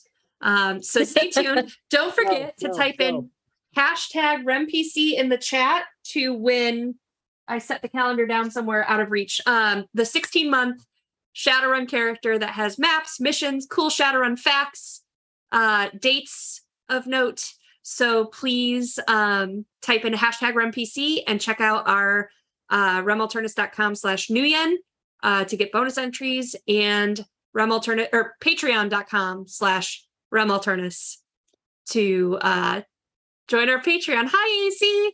Hi. But we'll be back because we're going on break. Okay.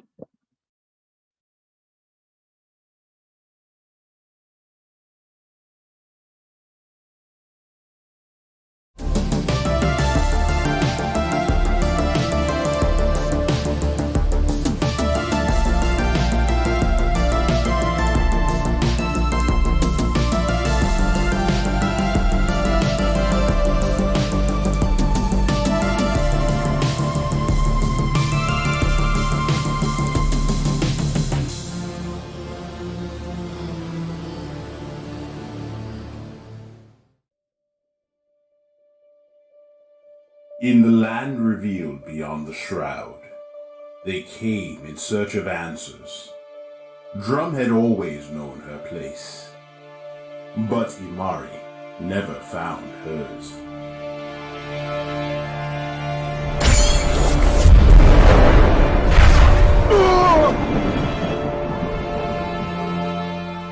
Which stories rest in this arcane book? What tales can be spun? Who covets its mystic pages? And to what lengths will they go? Perhaps a mythkeeper will weave together these tales in an age to come. But we have an opportune luxury, my friend. For we can see this magnificent performance with our own eyes. Just have your tickets ready. Cobblesworth's Clockwork Circus, Issue 2. It's time to start the show.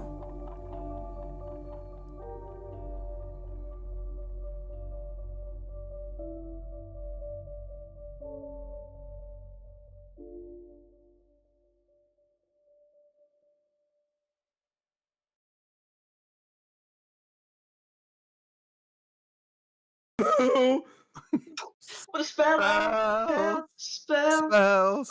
She says spell like 92 times.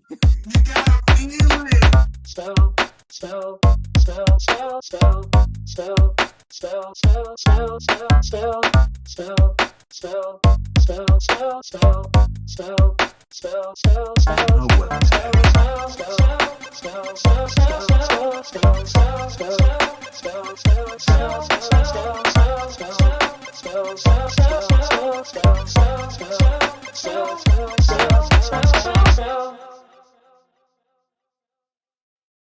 Ready to level up your cosplay game? Check out the Geek Forge on Etsy.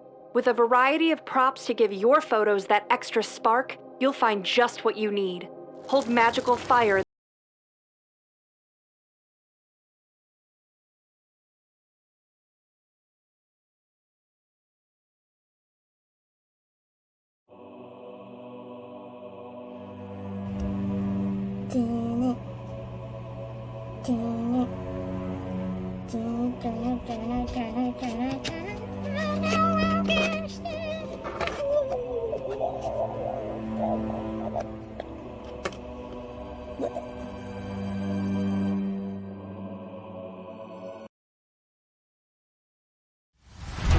The course of military history is most often defined not by great generals, but by the most powerful technologies of the time. From the composite bow of the steppes to the black powder of Asia and the ironclads of Europe. Each of these advancements redefined what war was like.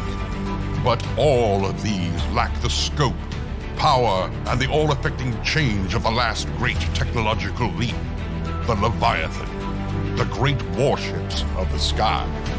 Powered by the recently discovered electroids, Leviathans are massive metal warships able to take to the air, raining down fire and smoke upon both land and sea.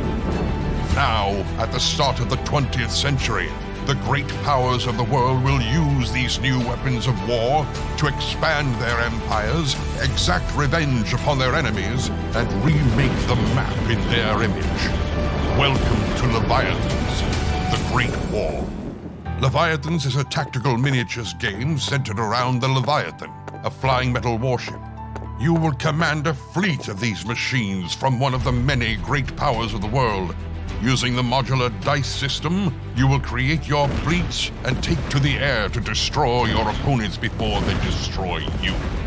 Each faction has its own power and focus, from the German Navy's dedication to armor to the Italians' torpedo boats. There is a playstyle for everyone. Start your Leviathan fleets with the starter box and expand from there using faction boxes or ship packs. These, alongside many other relevant items, will give you everything and more you need to play Leviathans. So welcome aboard, and good luck, Captain.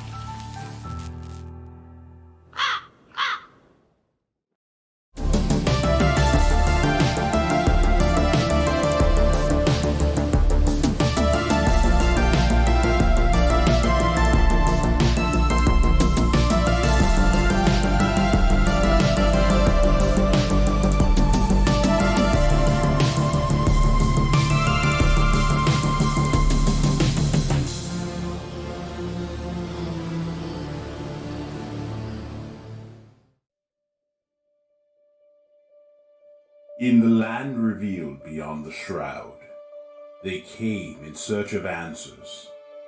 Drum had always known her place, but Imari never found hers.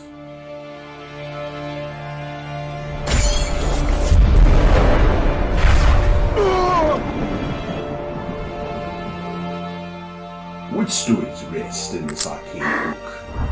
What tales can be spun? Who covets its mystic pages? And to what lengths will they go? Perhaps a mythkeeper will weave together these tales in an age to come. But we have an opportune luxury, my friend. For we can see this magnificent performance with our own eyes. Just have your tickets ready. Cobblesworth's Clockwork Circus, Issue 2. It's time to start the show.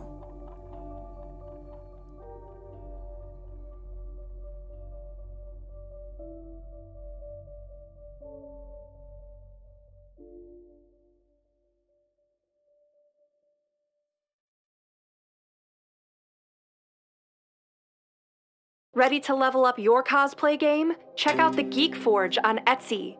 With a variety of props to give your photos that extra spark, you'll find just what you need. Hold magical fire in the palm of your hand, or take a potion to restore your mana. With a large variety of colors, you can choose your own magical flavor for your cosplay. Bring drama to your photo shoots with these vibrant props and more, all available at the Geek Forge. Are you ready to level up your cosplay?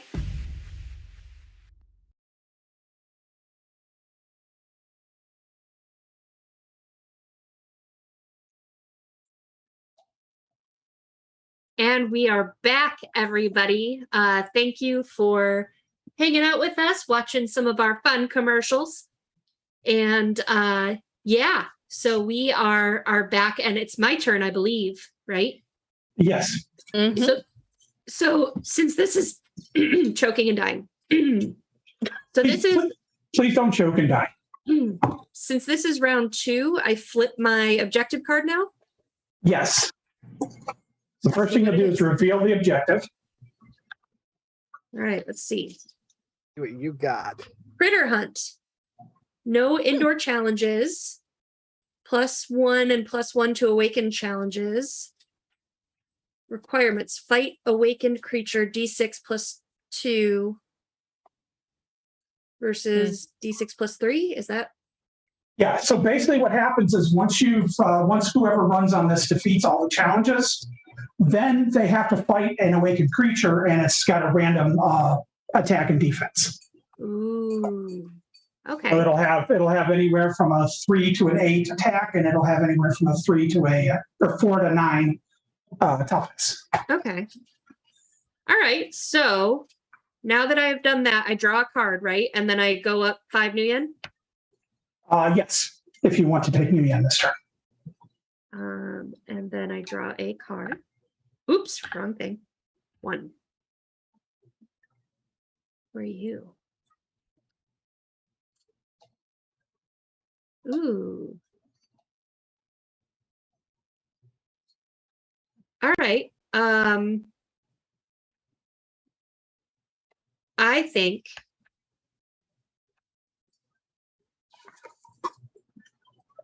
what to do now that I have a new option.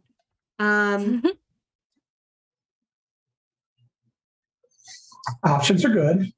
So if I have for locations, if I have positive locations, do I want to play those on mine? And location cards always get played on in your play area. Oh, okay. So if it's a icky one, I don't want to. I'm confused. Define icky. There shouldn't be anything that's too icky. Oh. Okay.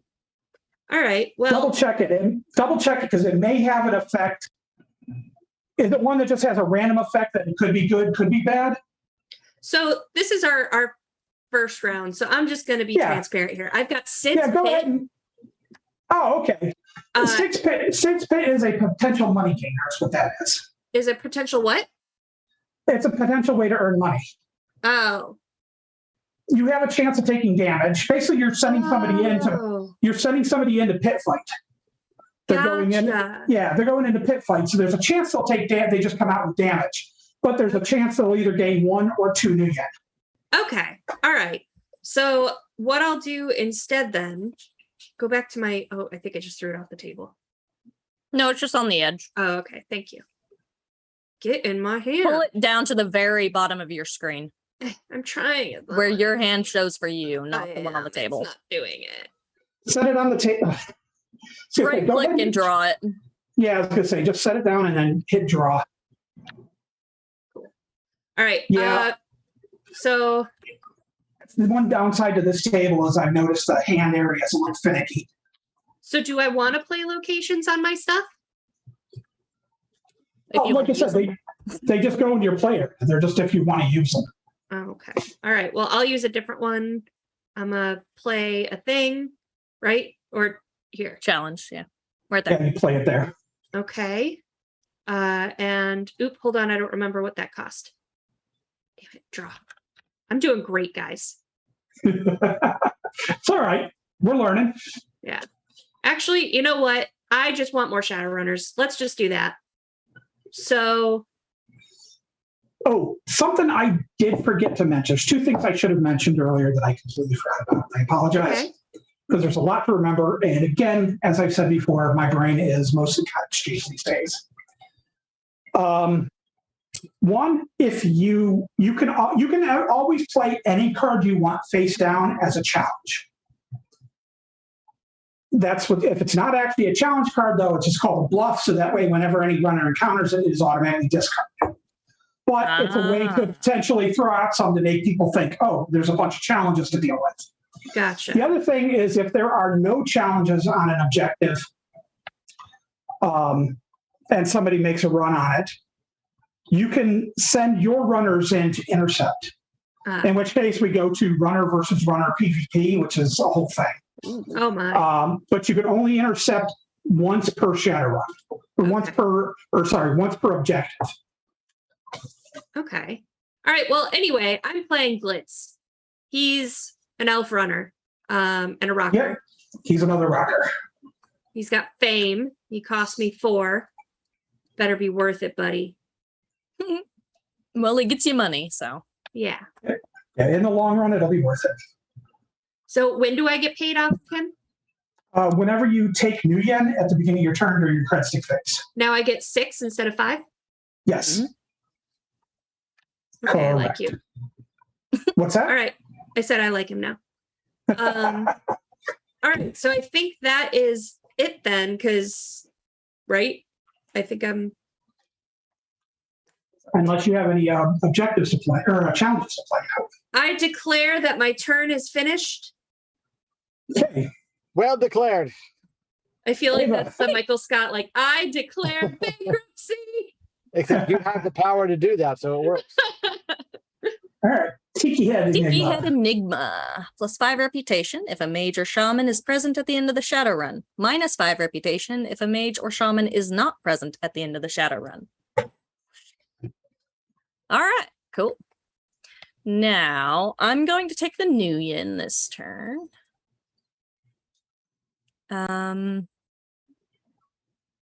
So you can swap gear between runners, yes? Yes. Okay. Sounds like you have to exhaust one. Oh, wait, hold on. Let me draw a card. Ooh.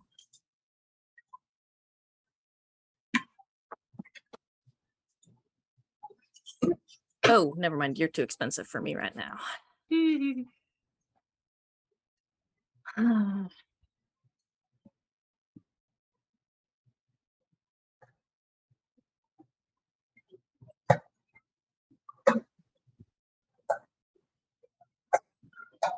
Okay. I'm gonna make what's probably a risky play here. Do it. I'm gonna give Merrick a Yamaha rapier. And I've only got one challenge on this objective here. Correct. I'd like to try and make a run on that. Okay. Just to clarify a term, The Yamaha Rapier gives you an armor, gives you it is an outdoor vehicle. So if this is an indoor challenge, you wouldn't be able to use it. Right. It does give you an armor 1, but it says trash and user from the safe house to the Shadowrun or vice versa. Trash is discard. There's also a term called frag. Frag is it's removed from the game. So just to clarify terminology. Cool. Makes sense. All right. So you're declaring you're going on that Shadowrun.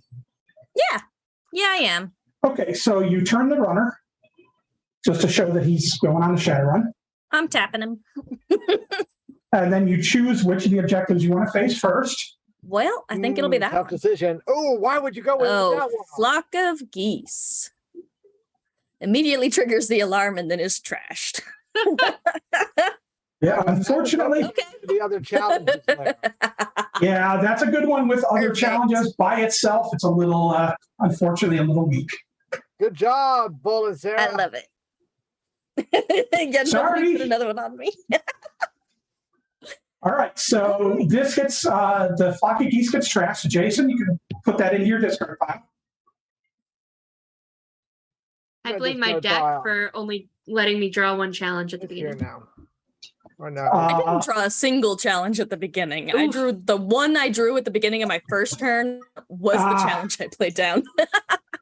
That also is my fault. I forgot. Basically, if you don't draw any challenges, you get to basically mulligan. Oh, but I forgot. I like to aside from that. All right. So you go ahead and discard the tiki head Enigma and mark on your rep tracker that you have 25 because it was worth 20 and you got 5 bucks. Oh, yeah. Because my mage took it on. Hey, all by his lonesome. Hey, Ava. Yeah. Brag you. Way to use the lingo. All right. And so that was resolving the Shadowrun. So that's the end phase.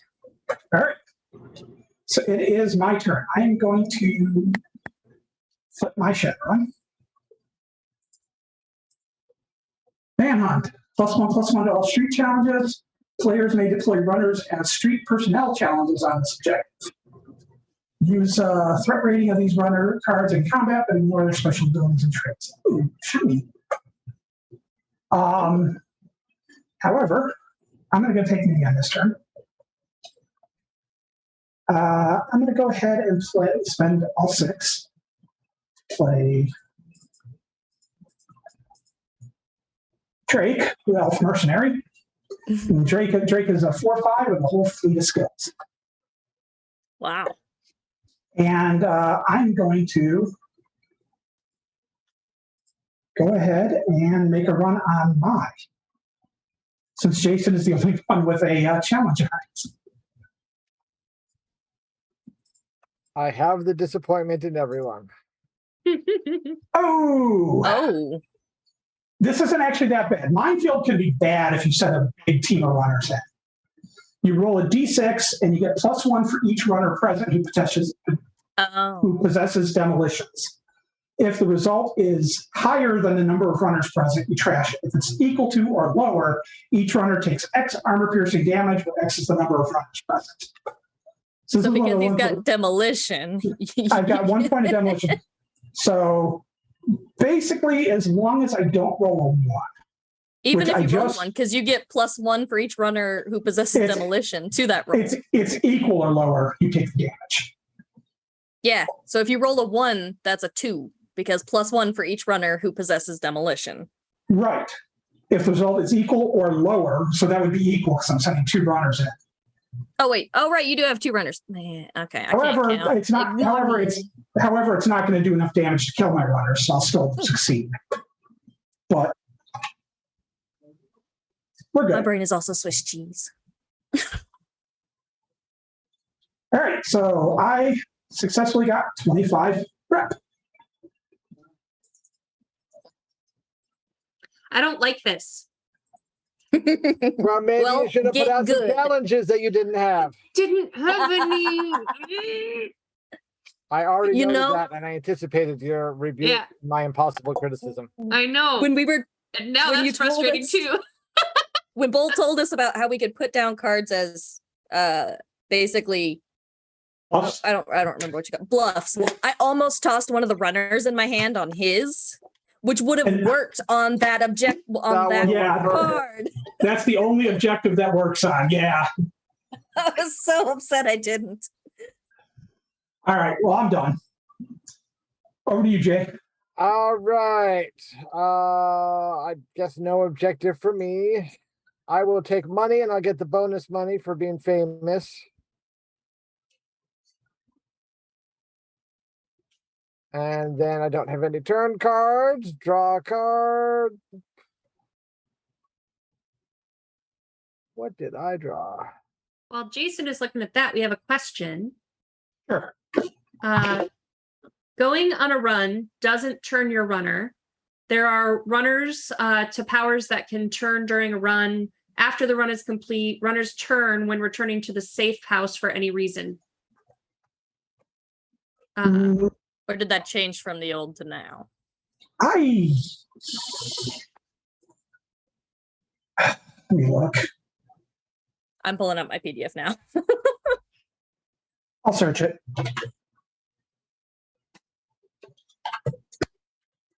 And there's, I think, questions about interception too. Like, could we intercept a run, I guess? Give me a I'm second. learning. I don't know any of this. I'm still learning too.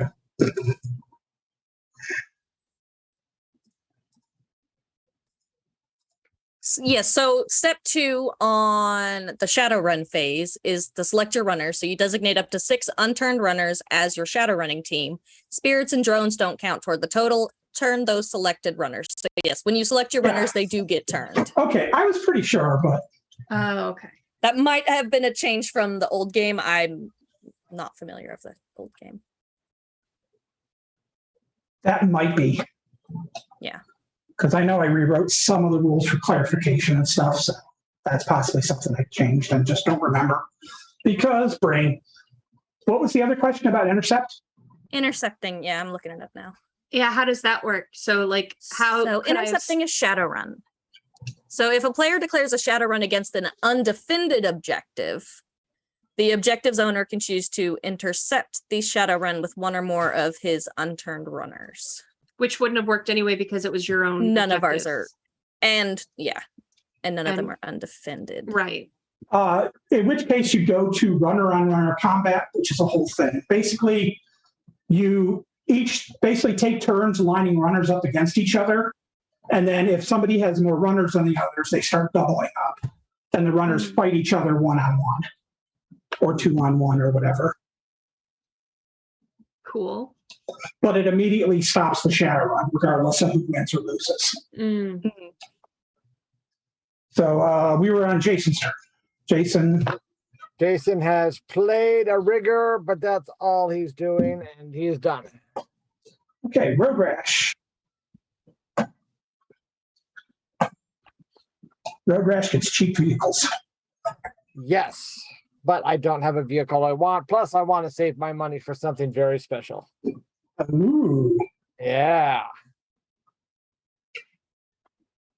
Okay. So that's me now. Yes. All right. So I draw a card first, or how do? First thing, well, the first thing is the objective phase, which you're good at. Second is cred stick. So instead of new yen, So new yen or cards. I want some new cards. So draw up Okay. to 7. So you're at what, 5? Yeah. so you'll draw 2 more cards. Can I discard any on the way, or? You could have at the end of your last turn. Okay. Okay. And since we're learning, go ahead and if you want to do any discarding now. Nah, it's okay. I'm just gonna Okay. draw my 2 cards and see what happens. Let's see. So question, when you have a runner with the fame, do you get that new yen on the cred stick phase, or is it only if you choose to get new yen? Only if you choose to get new yen. Okay. Okay.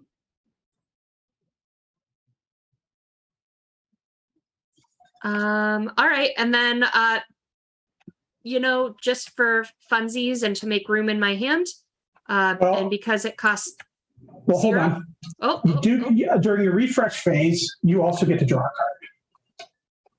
oh. Don't forget that. Yeah. So you basically end up, if you draw cards instead of Nguyen, you end up with 8 cards in your hand at the end of it. Okay. When all is said and done. Still gonna give my rocker a Maglock passkey. That's a fun card. So now I'm back to 7 cards. And they all cost money I don't have. So that's it. I declare finished. Okay. So my turn. Okay, so I need to play an objective. Yes. Play one face down.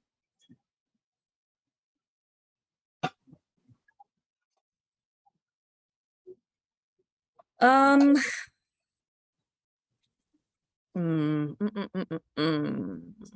have 3 new. I think I'm gonna take the Nuyen again. Yeah, I was at 3, so I need 8. Okay. Okay. Unturn my cards. Direction. Draw 1.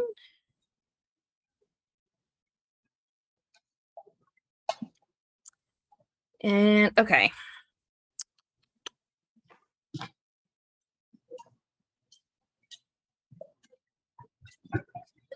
Oof, you are still expensive, even with what I've got.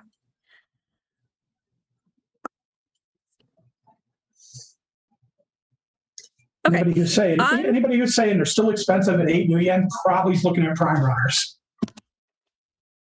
He's actually not. There are a few cards that are just expensive. Okay, but I'm gonna play highbrow. No, it costs 7. Oh, okay. So I'm gonna play highbrow, another mage. Okay. And then on her, I'm going to put detect enemy.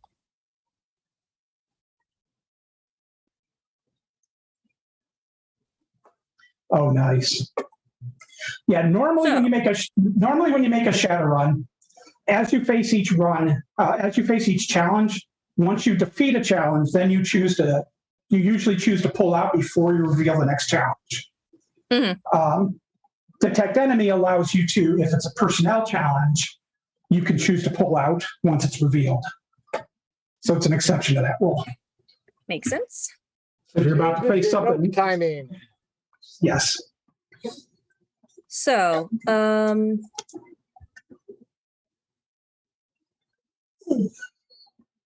you know what? Just for funsies, I'm going to spend my last Nuyen to give Merrick a +1/+0.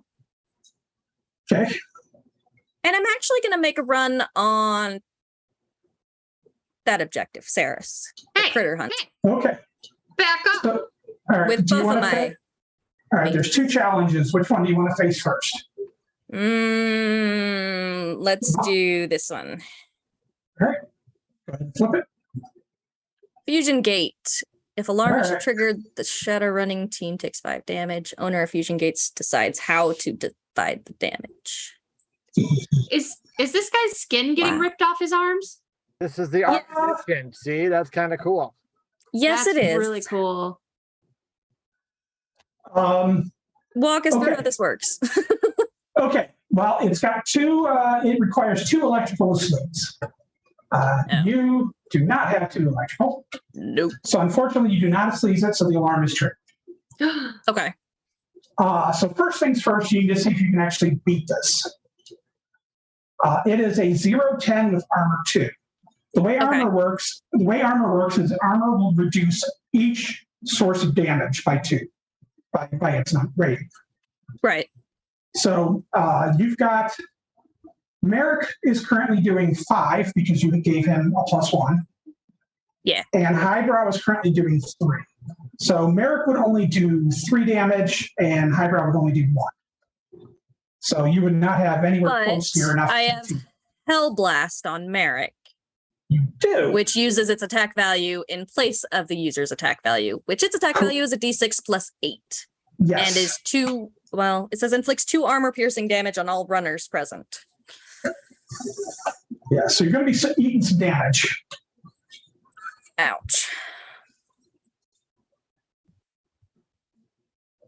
Well, oh, highbrow Yeah. can't take that. No. You should defeat it even if you just roll a 1, if I'm doing math right. No, it would be 1 short. Ah, that would get that'd kill highbrow. Shiznit. Okay, yeah. I mean, yeah.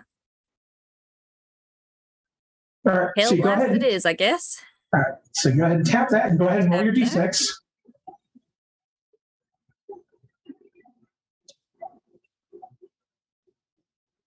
Oh, that's a big 6. 14. So you ace it. So this is gone. That was mine, so I'll go back to mine. Yeah, However, unfortunately, as is highbrow, because 2 armor well, piercing. yeah, unfortunately, you both take 2 armor piercing, plus you take 5 damage that I get to divide up how I want. Ooh. And since Highbrow's going to die anyway, so I'm going to throw all 5 of it onto Merrick. Merrick does have 1 point of armor. Damage is simultaneous with challenges. Well, that sucks. Yeah, so unfortunately, you're going to lose both your runners. Yeah. Okie dokie. Sometimes a run goes bad. Yeah. But still, what a great Shadowrunning moment when you meet a massive electrical fence obstacle and try to throw a fireball at it and blow everyone up. All right. What else are we looking for? Now, if only Jurassic Park had those kinds of electric fences. Imagine if Timmy came up with a fireball in that scene. All That's right. getting it done. Well, that's Shadowrun resolved, so that is the end of my turn, and I'm hurting. Yeah. Okay. People not going to be too anxious to be hired by Ava in the near future. I thought they could handle it. It was a critter hunt. It was the runner's fault. They It were was weak. just a critter hunt. I'm going to draw If cards. you're good enough. 1, 2, 3, 5. Yep. Truer words have never been spoken.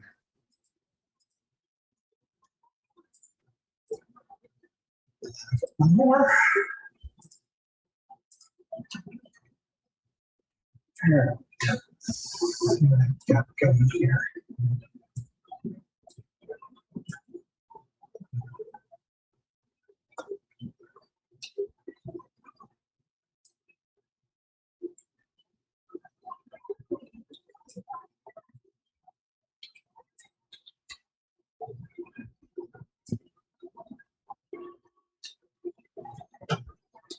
Right. I have no man.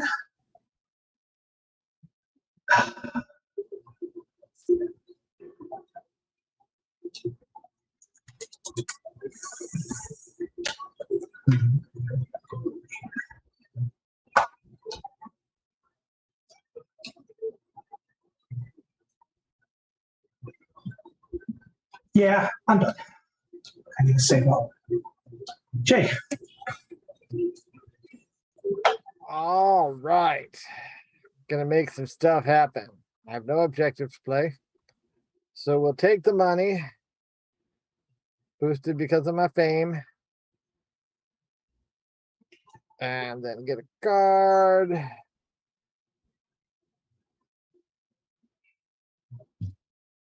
And then we are bringing out Squark Ooh. for all the money. Ooh, Neat. holy cow. Yeah. All cyberwork cards get, oh my Okay, I should explain stamina. We haven't really Christmas. had anybody take damage other than Ava, who unfortunately died.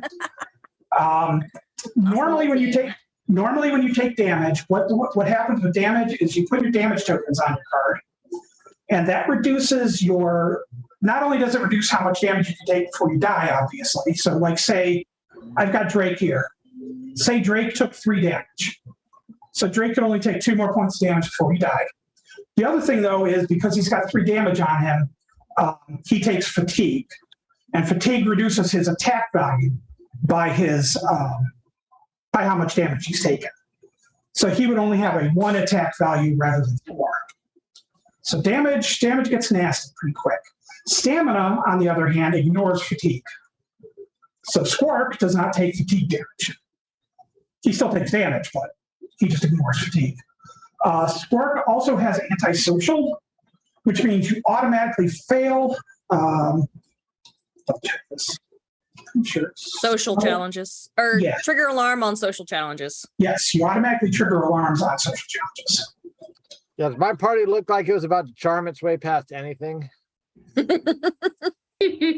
No, they were not. But hey, look, I get free cyberware. So You do. Wow. let's give him a little muscle replacement. Ooh. Nice. Oh. So Jason's looking a little ugly. now we're yeah. going on a critter hunt. Keep. So All right. Holy cow. let's do Bull's obstacle first. All right. Phew. Pressure plates. Roll a d6. If the result is less than the number of runners present, the Shadowrun is over. Each runner present takes 1 armor-piercing damage, and the pressure plates is trashed. If the result is equal to the number of runners present, trash pressure plates. Always Great. trashed on a roll. Greater than or equal. So yeah, basically, if you roll a 1 or 2, everybody takes 1 AP, and they're sent, and your Shadowrun's over. I love the Okay. look, the artwork on those electrical cards. Both the ones that I've seen are just amazing. Yeah. Yeah, that's an artist named Ron Spencer. All right, here's my roll. Ron was nicknamed Blood and Guts Spencer because he does a lot of really violent cards. Mm. I love all the nicknames. Like there's Bob, Meat Grinder, Loper. Yeah. Like All right. So you Trash roll the a 6. pressure plates. I So you roll rolled a this- 6. Get him out of here. All right.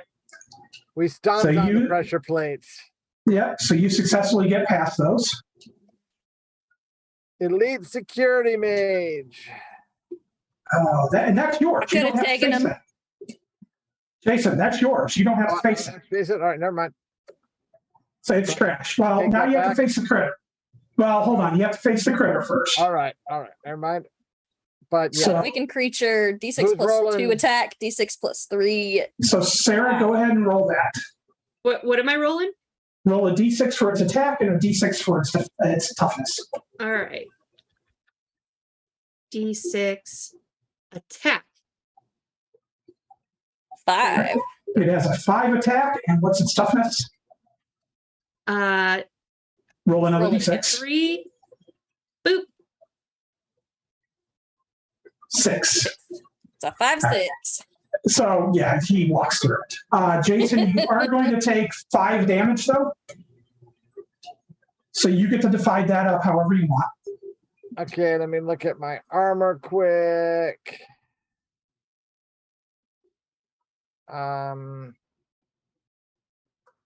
We will give 4 of it to Squark and he'll absorb 2 of it. So that means he gets 2. I'm taking 5 total, right? Yeah. Yeah. And then the other one to Road Rash. Okay. So then you Yeah, get this is the tank get- in the front. Shower back and you get 25 reputation points.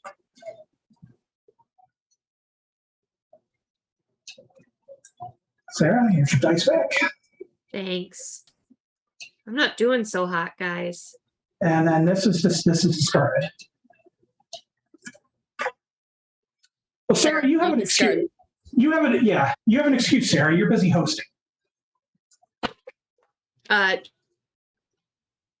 Sure. let's give me credit I don't deserve. You're distracted. All right. Hey, I'm trying. I appreciate it. All right. So now it's my turn, right? Yes. So I have to lay down a new objective. Oh, yeah. Jason, did you want to discard anything? No, I'm good. Okay. Yeah, so you lay down a new objective, and then it's card stick phase. Yeah, so I'm gonna do Nguyen, please, please, please. 1, 2, 3, 4, 5, 6, because I've got my rocker. Yep. All right. And then draw a card. Oh, that's right. Boop. Ooh. You know what? I'm feeling so now that Jason's got 4 challenges, can I still lay challenges, or is it he challenged up? He's challenged. You can only do one per run, or one per objective in a 4-player game. Well, then I'll punish Ava. What? Well, she'll be the first one to flip up. So, well, she will, and then me. So, Yeah. Ava will have a chance to run on her own, although I have 0 got New Yen army of and 0 runners. runners right now. that is true. Sorry. I'm probably out of this one. Somebody's gonna get that other 5 reputation before I do. Now how do I use contacts? You just play them and then use them how they say. Sometimes you have to have a runner visit them. Sometimes you have to pay for them. Sometimes you just do Let's stuff. see what does he do? Troll bouncer. Okay. The troll bouncer you play on another runner's location, and then each time a runner visits that location, you get money. Nobody else has a location out yet, though, so you can't. So, well, sorry. Grr. All right then. The one exception to what I just told you. Cool. Like we do. So I am going to try this then. I'm going to spend 3 New Yen on a street shaman. Okay. That's Skag. Skag. So since he's the flame means he's a conjurer? Yes. Okay. So he uses spirits. Damn right he does.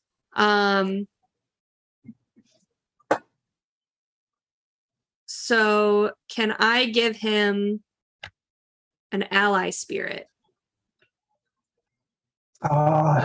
Unfortunately, no. Why? Yeah, Oh, conjure the 2. ally spirit.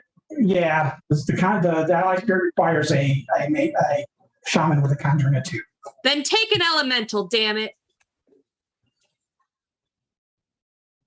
Play on runner with conjure. 5. It's a nice solid. Yeah. And that's all my money again. I keep spending all my money. I saw you going. That's kind of there. I did. Gonna take out a loan. All right. Gonna have to send a leg breaker around after you. Yeah. So whatever. I'm gonna lose anyway. Let's go take on Jason's objective, I guess.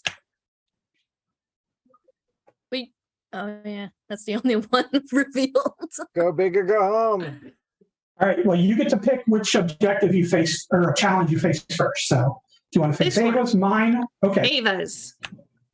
Gut check. Okay. Roll a D6. Okay, go ahead. +1 for each runner present with leadership. Leadership is the little star. Okay.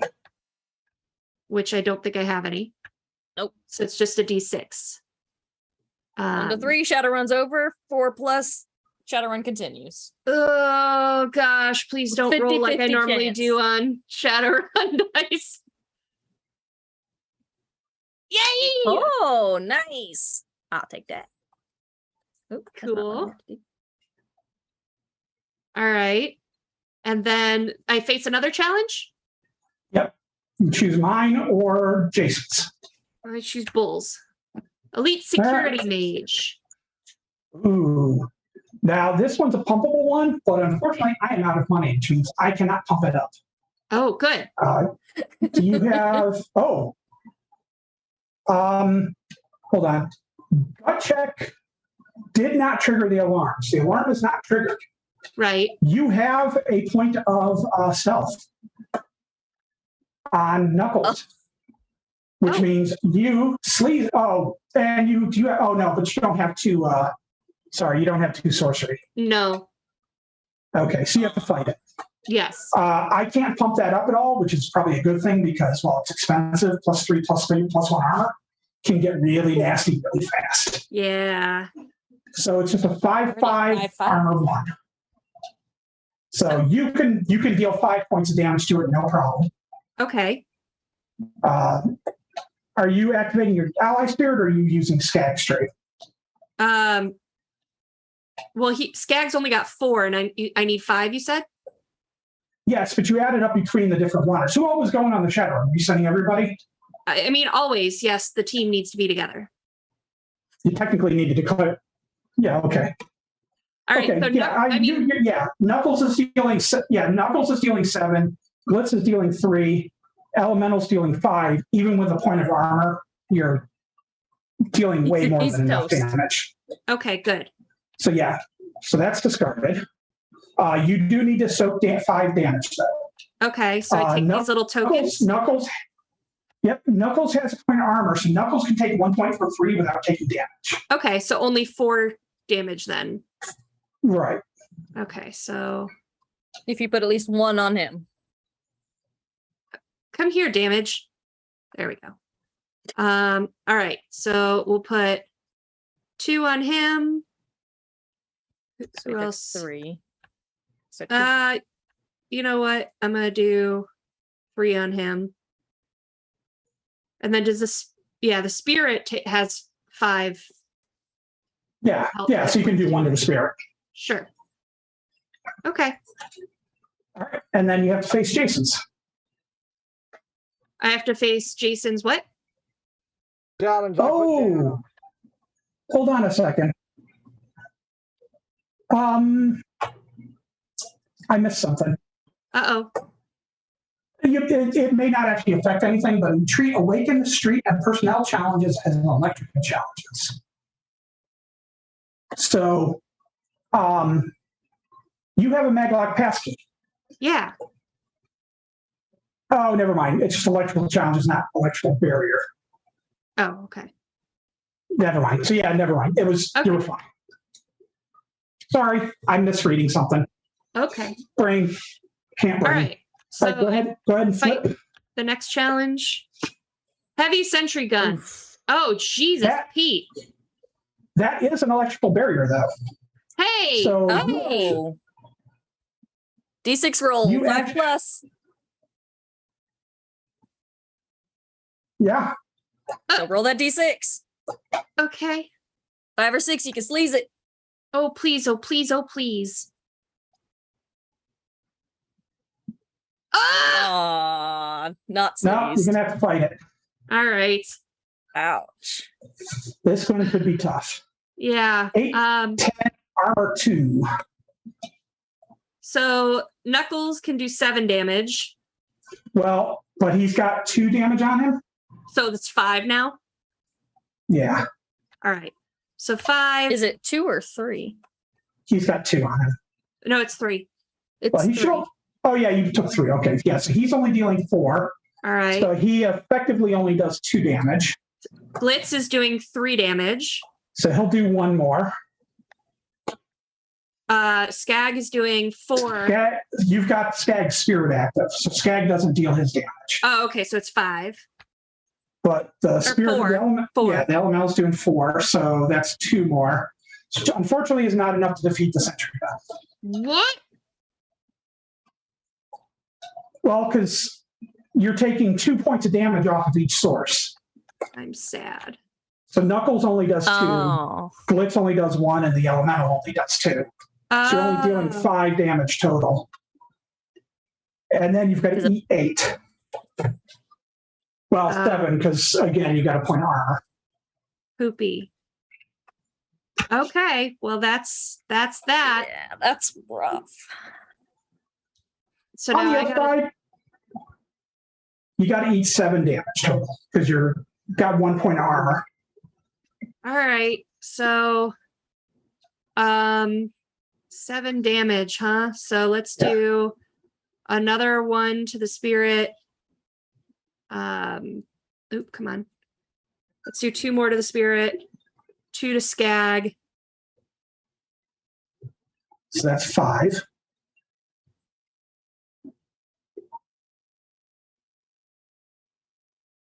Two more. 2 to no, he's squishy. We'll do 2 to my bouncer or my bodyguard. Ooh. I know, but I've got Dock Wagon, so Yeah. I'm fine. Yeah, they want to stack and they're weird. Sorry. Yeah, the tokens are poopy. All right, Jason, go ahead and flip your challenge face down again. We all know what it is, but we might forget. Yeah. You don't know what it is. It's easy. You should not go with a powerful team. Just take a weak runner. It'll be fine. Yeah. Don't forget to tap your runners, Sarah. So what? The runners you Turn took. them. Oh, The runners that you took on that run. Turn, which is legally distinctive from tapping. Yeah. Whose lawyers are we avoiding on that one? I forget. MTG. Foxy? someone in Awesome. chat earlier said, I'm really enjoying Shadowrun the Gathering. So It's not a living card game. It's upgradable. Okay, that was Sarah. yeah, that's I'm taking a break. Okay, now I guess I'll reveal my objective. We've got Ooh. Harlequin's Game. No special cards may be played to affect a Shadowrun against Harlequin's Game. Requirements. When you reach the objective, roll d6. 1 to 2, a major shaman must be present. 3 to 4, no requirements. 5 to 6, a decker or rigger must be present. Ooh, that one's rough if you play a deck with only 1 box. Yeah, So I and hear the way you recommending that you get both boxes just to be sure. the way these decks are set up, each deck is missing one of those. So basically have a 33% chance of failure. Bull, isn't Harlequin your best friend? Oh, yes. Yeah, Me you and should go do Harlequin that we're BFFs. We're like that. Okay, now I think All right. I So you think flipped? yeah. And strangely enough, I think I'm actually going to draw cards instead of taking the Nuyen. Okay. Because sadly, even with the Nuyen, I can't afford to play any of the runners in my hand. So That's a bummer. draw to 7. And then 1 more.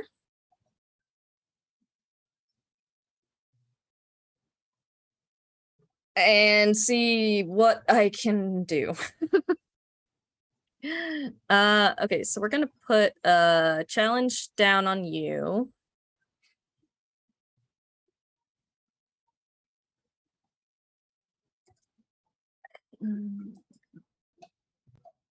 Yeah. That's let's see. And let's place another one there. Okay, I'm done. My turn is over. My turn. I'm going to go ahead and take you again. Flip this.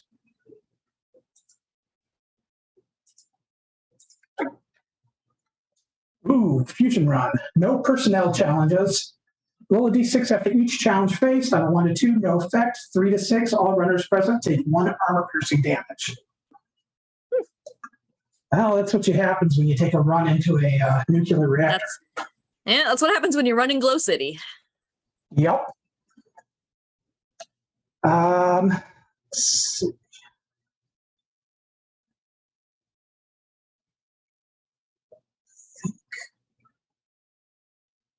Did you draw a card? Thank you. Why am I telling you how to play? Because you paid attention, clearly. I've just read the sequence of play 30,000 times tonight. That helps.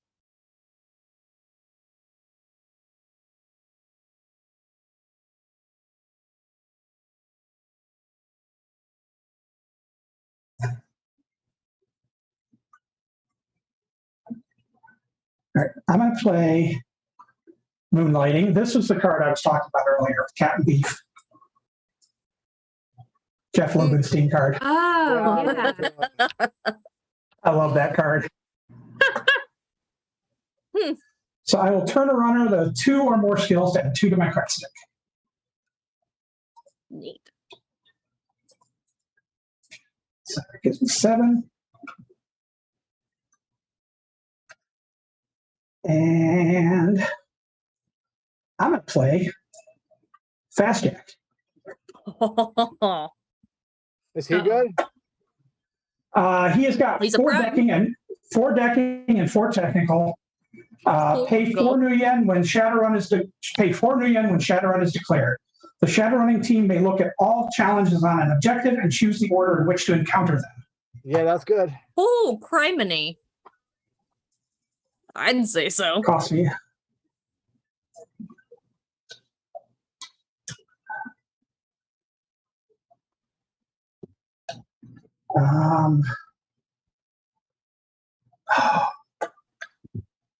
It's a 8/6. Do I chance it? No, I'm done. Over to you, Jay. You're done, huh? All right. Nice. It's working me. Oh, we were going to take a break. Oh, yeah. Yeah. Yes. Before, and I did not grab it when I should have, so I'm going to grab it right now. So awkward pause while I lean out of frame. Where'd she go? She's gone. I'm back like magic because I'm playing a mage and I cast conceal through my spirit. So anyway, I'm back and I'm here to talk to you about typing in hashtag RemPC in the chat for your free entry to win the Shadowrun 16-month calendar. It's beautiful. It's got great art. It's got maps. It's got fun facts about dates from the Shadowrun universe. It's got mission ideas. Like, this is a department store in November. So yeah, cool stuff. Get your own by typing in hashtag RemPC in the chat. You can get bonus entries to enter to win at remalternis.com/nuyen or patreon.com/remalternis. And we'll be back in 10 minutes. Don't go anywhere.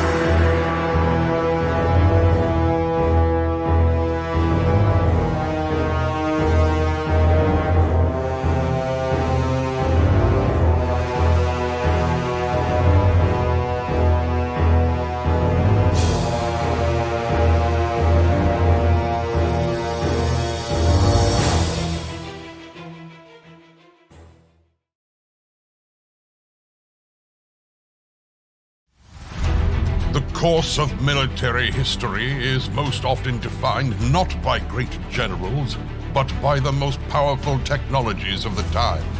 From the composite bow of the steppes to the black powder of Asia and the ironclads of Europe. Each of these advancements redefined what war was like. But all of these lack the scope, power, and the all-affecting change of the last great technological leap, the Leviathan.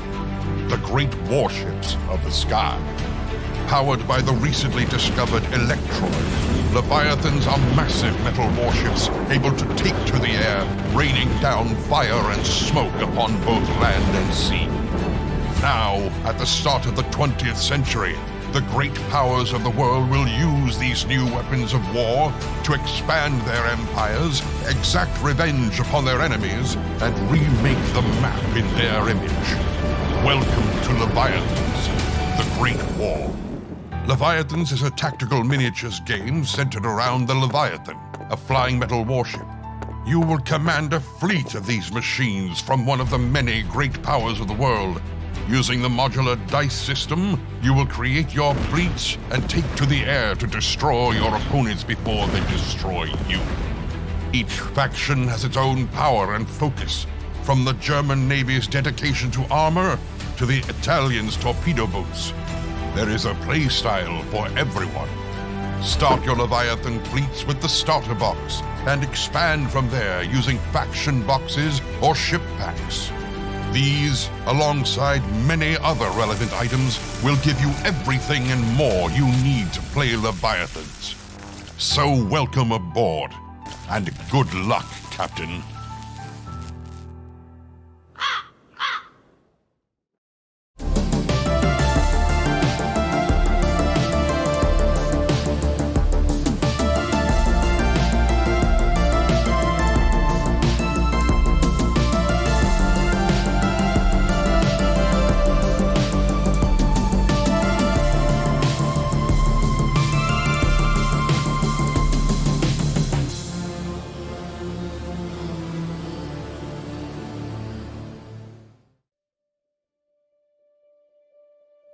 In the land revealed beyond the shroud, they came in search of answers.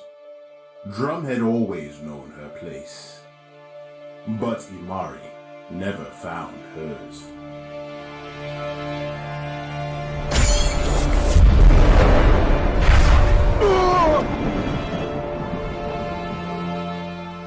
Which stories rest in this arcane book?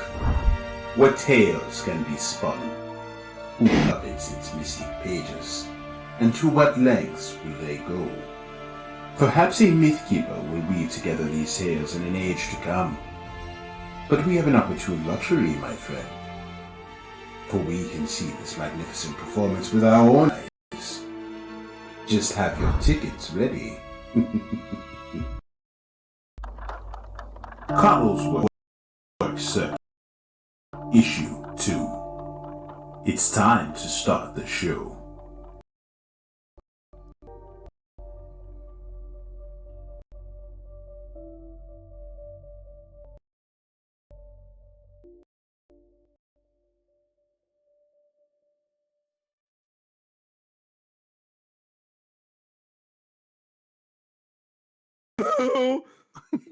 What a spell. She says spell like 92 times. You gotta feel it. Spell.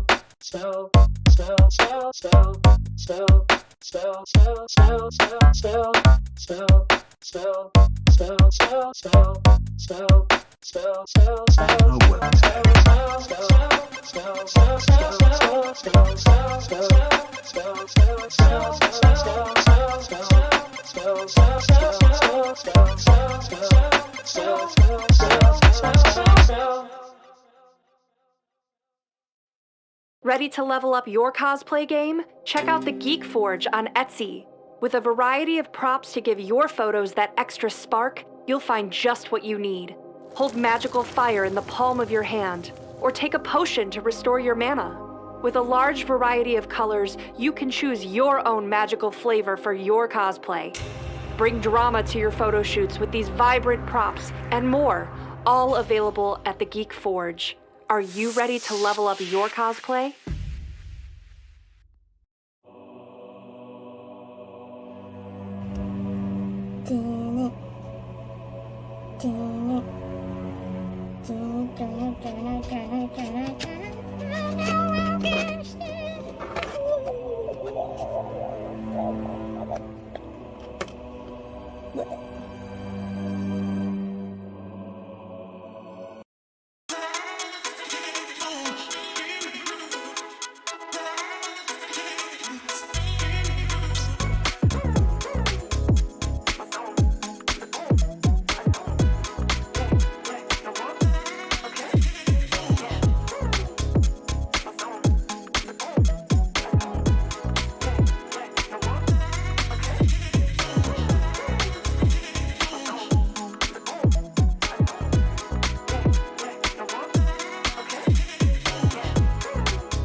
Yeah. Welcome back, everyone. We are here for part 3 of our Learn to Play. We said at the beginning of the show that this was going to be like one short game and then one longer game, but Bull didn't account for the fact that it's us. So I think it's probably going to just be the one game, and I think someone's probably going to get to 30 pretty soon, Bull. So maybe we should move it to like 45 if that's okay. Yeah, that's fine. We'll go a little longer. Yeah, Well- because we only have to go one more hour. So We might want to do more than 45 even, because like if Yeah. I or Bull or Jason get another win, we blow past 45 listen, okay. and So could maybe get 60? to 55. What was that, Jason? Maybe 60. All right, okay. Let's do. How about we go until the hour and then whoever's got the most wins? I'll still be at 0, so I'm just over here in the corner playing with my Shadowrunners. Okay, like you guys She are is going on. so no worries. confident. She hasn't killed as many runners as Ava, so she takes care of her people. I do. Yeah. We're healing and taking some downtime. But I believe it was Jason's turn. It was. Yes. It was. So I'm gonna take some money. Then unturn.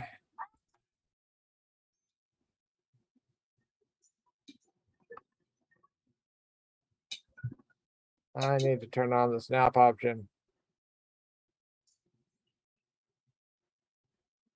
But I'm not doing that yet. Get the team all ready to go. And 1. And let's see what we got here. We have a card that we're going to put here. Actually, we're going to put it here.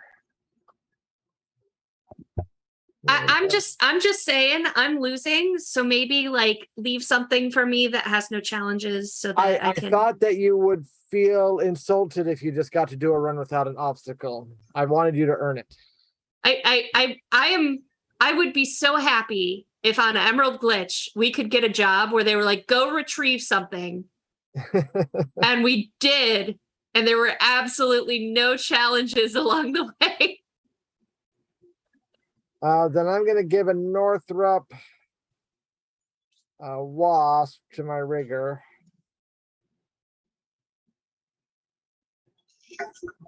Right there, that cost me all my money,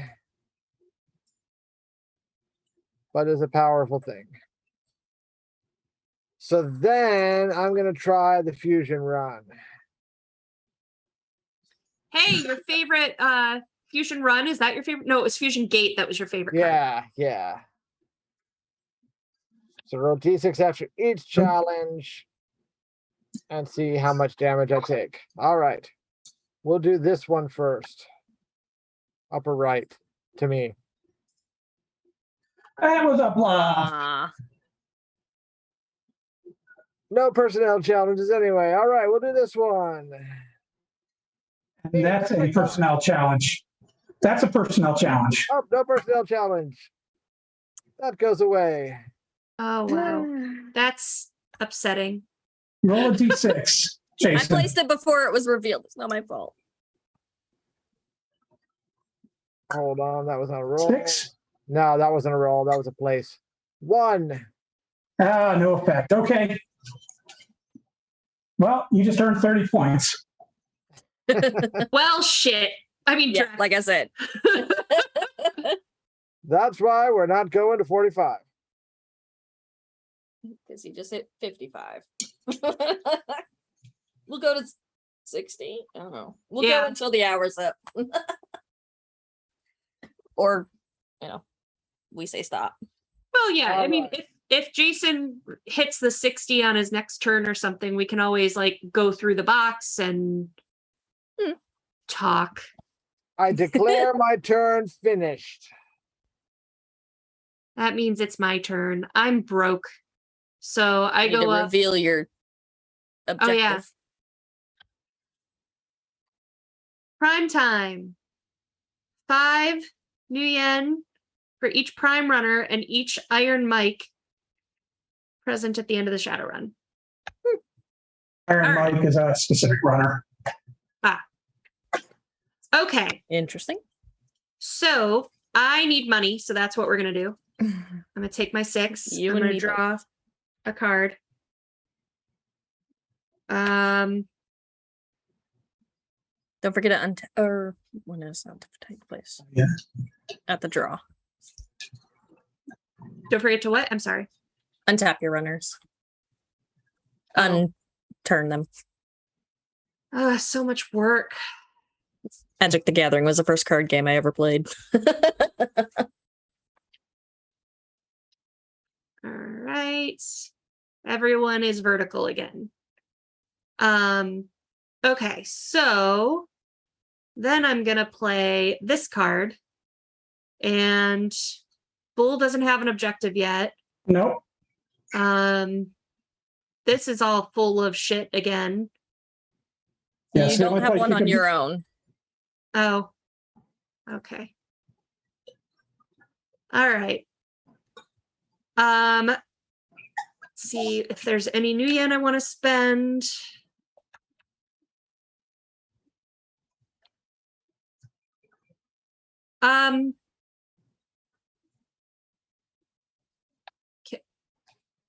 Do spirits stack? What's that?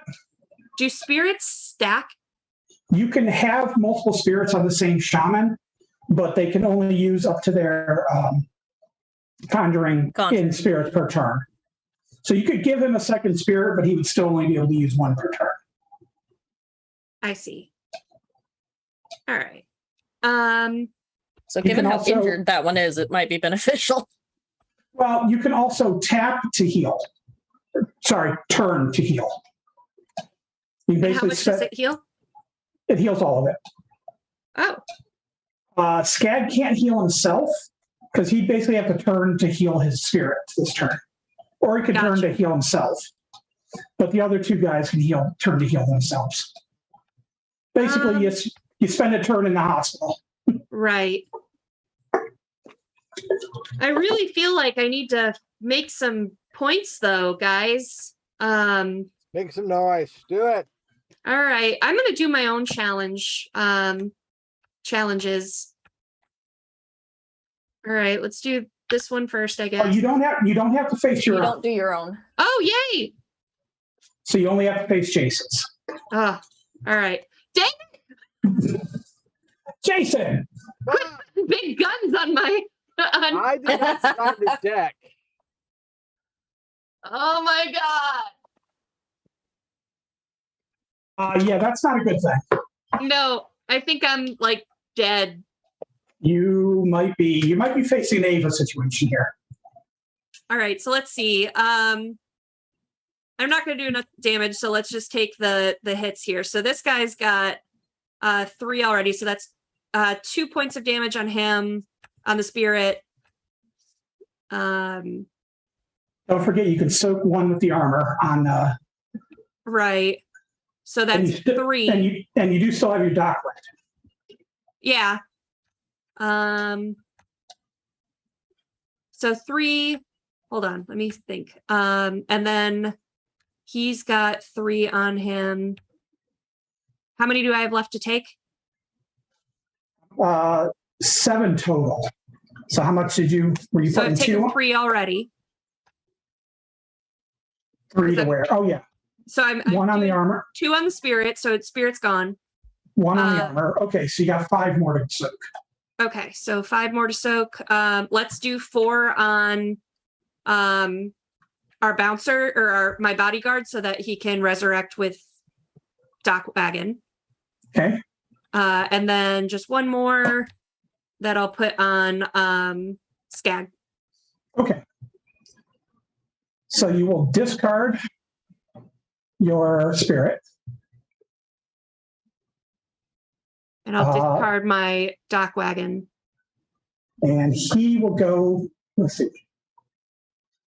Yeah, trash dock wagon gold, return user to owner's hand. So it goes, so Knuckles will go back to your hand.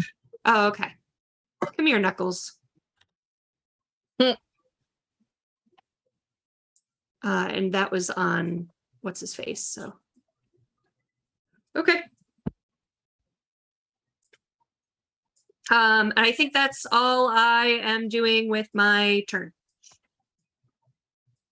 So once again, I still do not have any points. I'm doing great. I feel bad about that. You should. So is it my turn? Yes. Okay. I'm gonna take the Nuyen this time. Oh, cool. I'm being reminded by Powers that I should have used my pass key to try to sleaze it. Oh, yeah. Yeah. That is true. Can I make a roll real quick? Yeah. Do that D6. That sleazed it. They're all alive. Yep. Superman flies around the Earth backwards to make a reverses rotation. And everyone goes back. The real winner in this game is Powers in chat. Go Powers. Go Powers. Where's my dock wagon contract? Give it back. It's in your discard pile down there. Oh, okay. Well, you get your spirit back too. Yeah. Of course, now you got to put damage back on. Yeah. 2. Yeah, he had 2. No, he had 3. He had 3, and Knuckles had 3. Yeah. All right. Oh my gosh. Okay, so that's beaten. Yep. Nope, that And goes I don't have to Jason. fight my own. Nope, you don't have to fight your own. So it's just discarded. All right. So prime time. Bonus 5 new yen for each prime runner present at the end of the Shadowrun. You don't have any, unfortunately. I don't. So you just get the 20. You just get 25 objective points. Oh boy! At least I don't end the game. You're on with the board. On the scoreboard. Woo. Hey, you're tied with everyone else but me. Yeah, you're now tied for second. Jason's winning. I feel like this is cheating. Well, Bull's the one teaching I mean, if us. playing well is cheating, then okay. All right. So True. now Okay, it's my good point. turn. Yes. Okay. So I took the Nuyen. Draw 1 card. Please be a good one.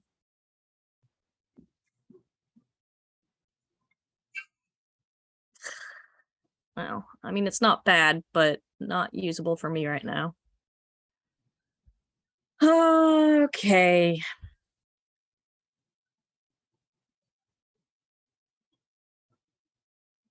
I guess I'll just play Highbrow because I got her again. Guess it's a common runner name. Highbrow 2. Yeah, but that's gonna end my turn. Highbrow Junior. All right. Let's see. Objective. Actually, I take that back. I'm gonna discard a couple cards Okay. because I'm never gonna make use of them at this. I'm actually. Yeah, it happens. Okay, so play objective. I'm going to have to do New Yen because I have to pay somebody's upkeep. So I will just take 4 instead of 5.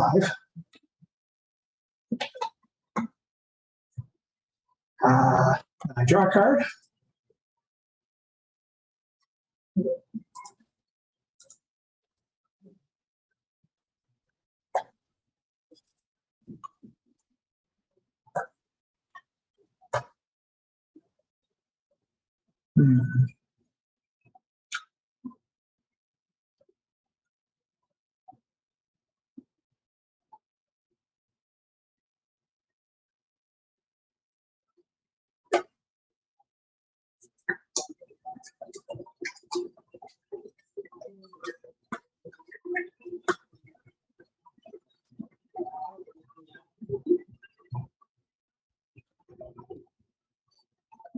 Nope.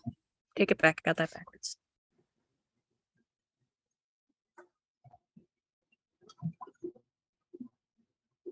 Is Bull thinking? Yeah, sorry, Bull second. Yeah, do you smell that burning? That's my brain. I'm trying to decide if it's worth doing something or if I should just sit and soak for a turn. I think I'm going to just sit and soak. I'm going to discard a couple cards because as cool as they are, don't think I'm going to get a chance to really do much with them. And I need to draw some stuff next turn. All right, I'm done. Excuse me. I have a hiccup. Yeah. All right, money.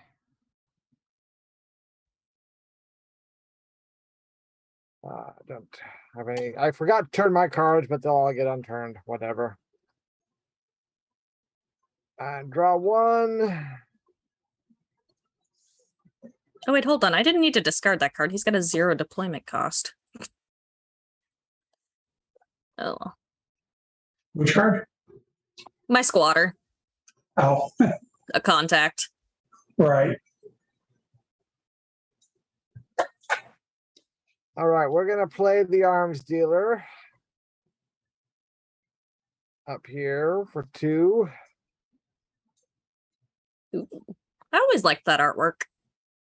Yeah, it's a nice piece. We've used it a few times because it's a nice piece. And then gonna give dermal plating. Let's give it to the rocker. And because of the contact, or no, non-cyber war weapon card, so that does not. So that just is the full 3. Do have some weapons, but more than I can pay at the moment. So that's now how the team is going to look. So I'm Jiminy going Christmas. to try to do Machine Madness. I think I'm going to be playing with the Mayhem deck more often. It's going to be heavily weighted on that side, my final decks when I play. Machine Madness. Yeah, that Jason? was a freaking bluff. That's a bluff. Get that out of here. Knight Errant Guards. Jason, Yep. I'm sending.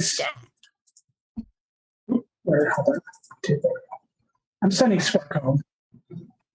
How can a cyber guy get the green apple quick steps? There's still some meat in him somewhere. Just enough. Awesome. All right, so that means he and his muscle replacement. No, he just gets sent back to the safe house. He's still Oh, he's just back to the safe house. All right. Oh, okay. yeah. He's just no longer on the shadow.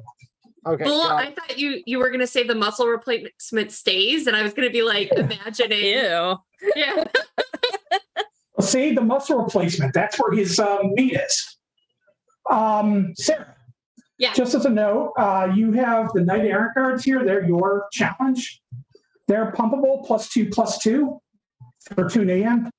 So you can spend, you've got 6. You could theoretically give them +6/+6 till the end of turn. If you wanted to blow all your money. If you wanted to spend all your money.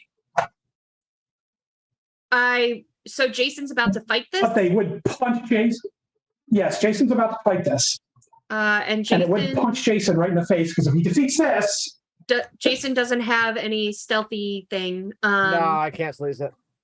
So, yeah, I want to punch Jason because Jason has punched me twice. By accident, kind of. So I'll just spend 2, so that'll make it 8 and 9. All right. So then it's got 2 armor and total 9. So I can't use that person. If you, Sarah, hold on. What? Sarah, if you pump it one more time, he doesn't have enough power to beat it. Oh, no, wait, he might still. I forgot the Predator. Shit. Sorry, Drek. He can do 4. Yeah, because he can do 12. Well. At least he's going to take some He damage, can do right? 14. It's true, his runner might not survive. He's got a lot of armor, though. Yeah, I mean, I guess. Yeah, I think Jason's got this. Yeah, I guess it's worth it because he's about to win. So I'll go ahead and I'll spend all 6 of my points or my VN. So now you're fighting 12, 13. So I got to do 13 damage. All right, so that's 3. Well, he's also got 2 armor. So Yeah. So I got 4 damage. that'll knock 2 off of each source. And 8. So I think I can only do 12 damage. Ah, If I'm seeing this right, because the dermal plating doesn't give me any. So you cannot defeat it. No, you spent just enough money and gave my cyborg diarrhea. So that's how it goes in the shadow. So that means you're then doing 12 damage to me. And I can soak 1, 3. So I got 9 damage coming to those guys, and they can only take 7. take that. Actually, it only takes 6 because that one's already damaged. So I believe those 2 both die. Ah, So let that be a lesson to you kids. Don't have your cyborg get diarrhea on. oh, I am Don't put guns on everything as challenges so that I get cranky about it. I didn't know that you were going to go to your own challenges.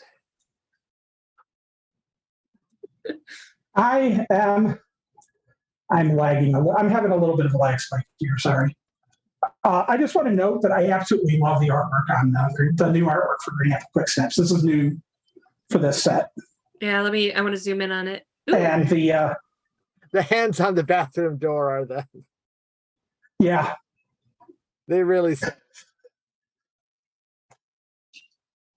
I love it. Green Apple Quick Steps. All right, so then that one flips back over. And my cyborg sits at the safe house waiting for everyone to come back. It's like, where's everybody? Okay. Man, he got lucky, didn't he? Well, except for if he was around, we would have killed everyone. Yeah. See, what happened was your runners actually survived the Shadowrun and they made it back to the safe house, but then they smelt what the cyborg was cooking. Don't you pin this on Cyborg. It wasn't Cyborg's fault, it was Sarah's fault. And your fault for encouraging her. I caused the poops. Actually, to be fair, I caused it. I played the Queen of Quick Steps. You both worked fine together to kill innocent Shadowrunners who were just trying to make a living and commit some crimes. I don't know if innocent runner, that's kind of an oxymoron. They hadn't been convicted yet. Innocent until proven guilty. I'm not sure if that still holds true in the 6th world. Yeah, no, it does not.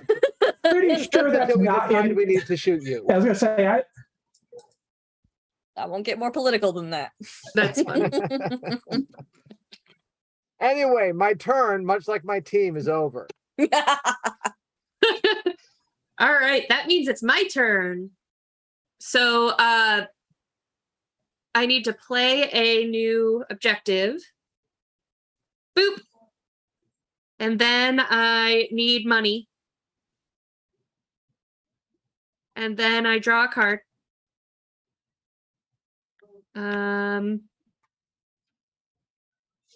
Ooh. Cool. Then I'm gonna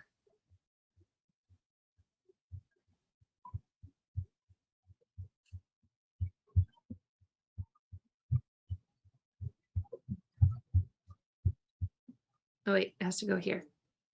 Okay. So put a challenge on Bull, and then I can discard cards. yeah, if you're done. At the end, yeah. I can still go after a challenge though, right? Yep. Or heal up your team. You know what? I know what is sitting under that card that Jason has exposed. So I think I'm gonna go ahead and heal my team this round. Well, except for that one was your obstacle, right? Or your challenge. Sorry. What was that? yeah. The one that killed me was your challenge. Yeah, but Obstacle. you've got that big gun under the other one. Oh, maybe. He was trying to lure you in. Challenge. Yeah. Challenge. Yeah. All right. So they're all healing up. So for their next turn, they'll all be healed. Well, not quite. Because Skag has to either heal himself or heal the spirit.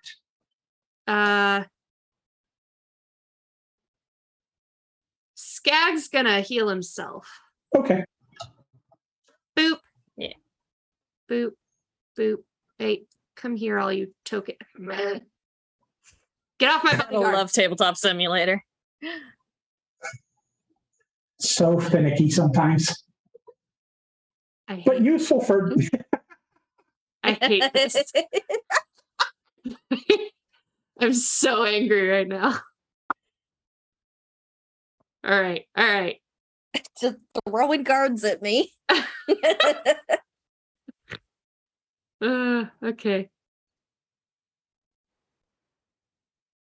Get your hands off my bouncer.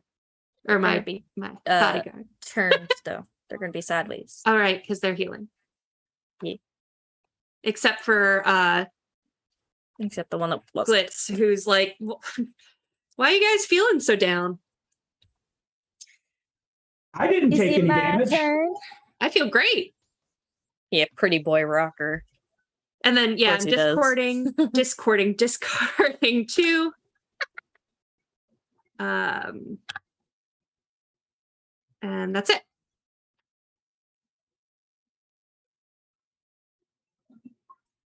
The end.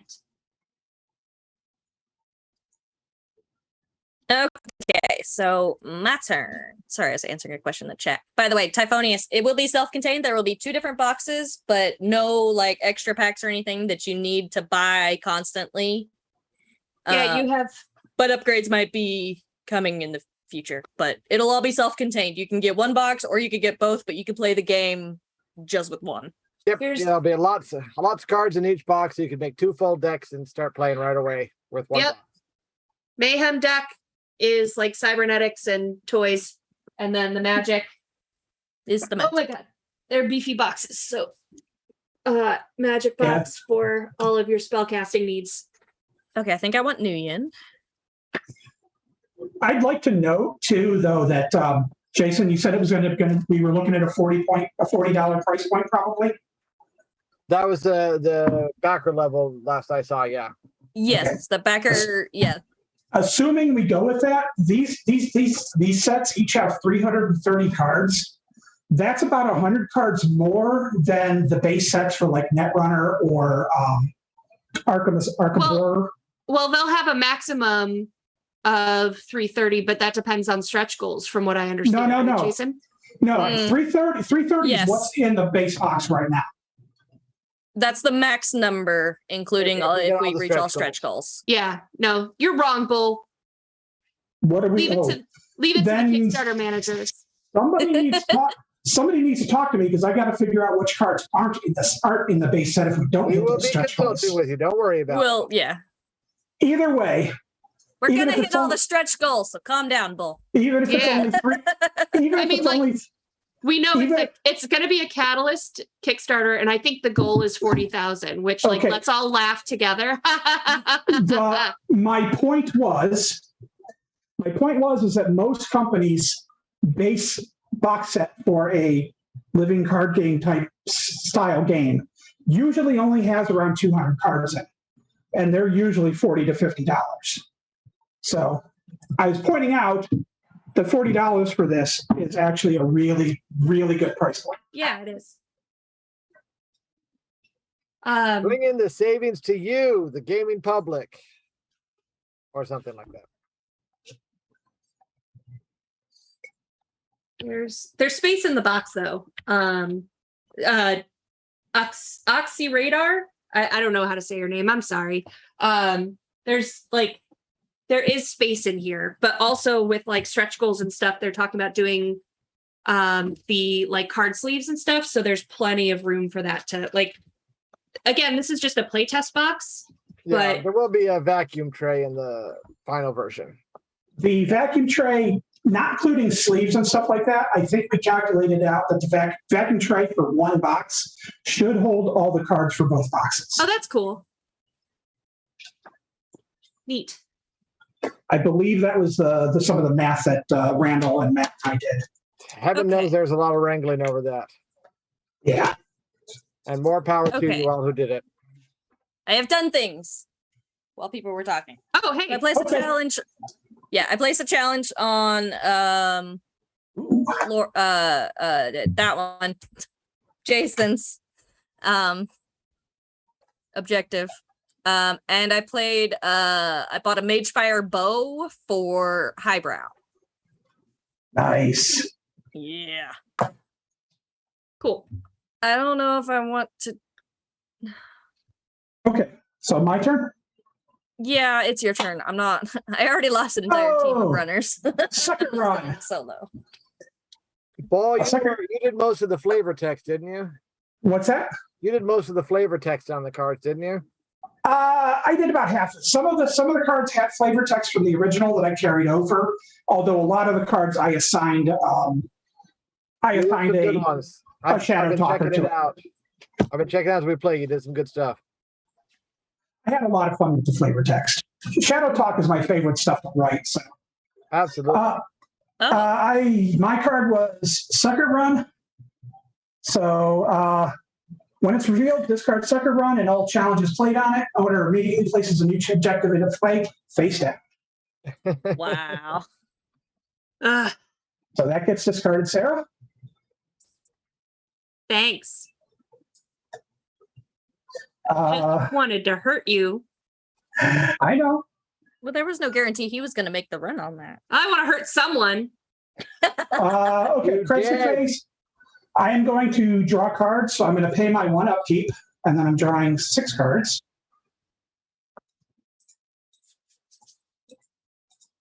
And then I draw one more during my refresh phase. All right, there we go. That's a little better.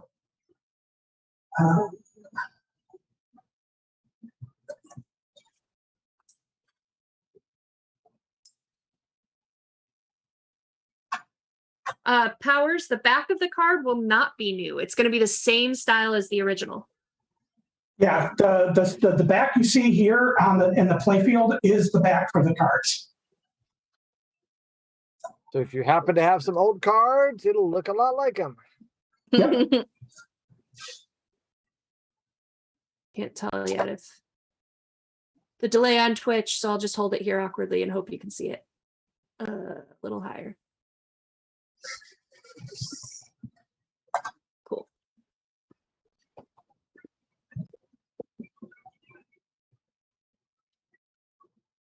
I'm done. Great. That means I finally have to make a decision about whether I'm taking cards or Nuyen instead of just thinking about it. I've been thinking about it since my team got decimated.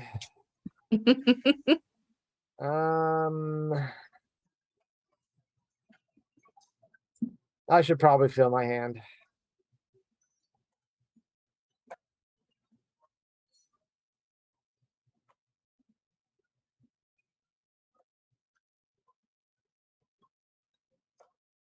And then draw one more.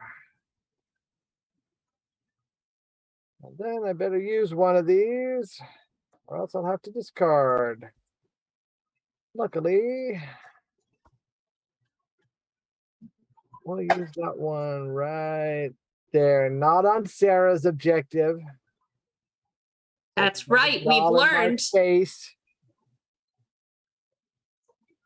But I don't think I can deploy any of that right now. I'm gonna, well, no, I'm not gonna discard. So that's my turn. Did you heal Spark? Oh yeah, we'll do that since we're not doing a run, so he'll stay there. He Okay, wasn't you healed go ahead. last turn. That was from his quick steps. What's that? This turn he's healing. Okay, you can go ahead and pull the damage off then. Well, I'll wait until he comes until my turn is officially over. I think your turn's officially over. Yeah, I know, but not until someone else does stuff. You know, I'm being ultra cautious here, respecting the rule. I thought you were gonna dramatic pause and then be like, my turn is over now. My turn now ends. All right. So first thing I do then is flip a card, flip the objective. Let's see. Cleanse the hive. Oh no, I don't like hives.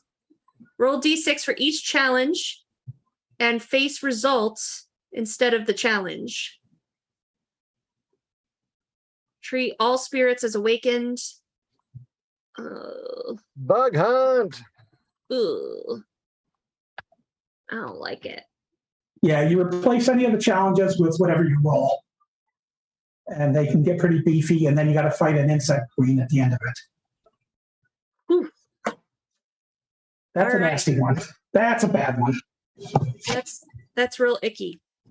Yes, it is. But all of my runners are healed up, which is cool. They had better be. They want to go into that hive. I take my new yen. I take my new card.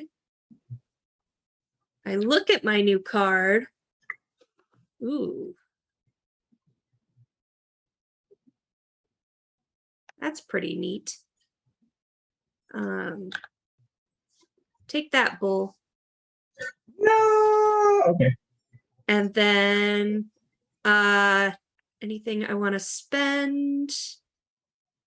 I will spend 3 new yen on a new fully powered spirit. And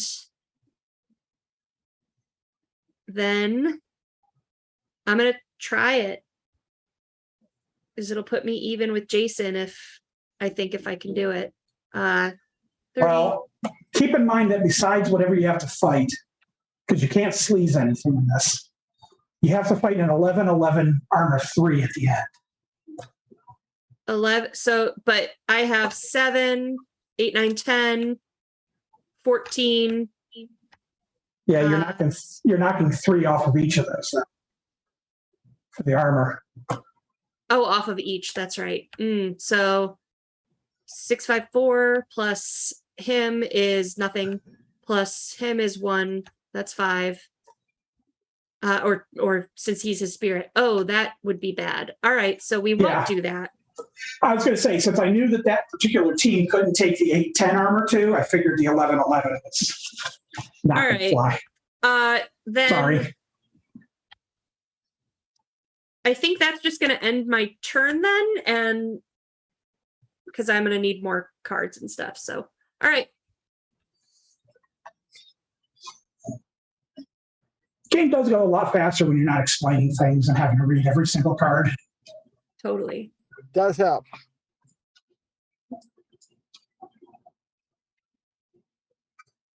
Okay, Ava, I think it's your turn then. Yes. Sorry, I was answering a question in chat. Okay, that's fine. All right. So, right. I am going to take the new yin this turn.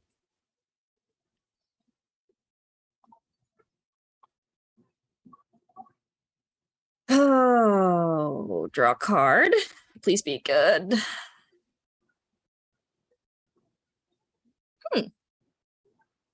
You're not bad. Can I afford you? Okay, but that means I now have to choose between the two of you, but you don't. I'm 1 short. I just need 1 more new yen to do what I want. Okay. Let's play Morris Knight. He's a rocker.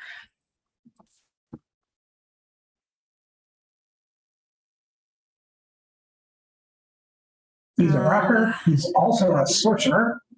Yeah.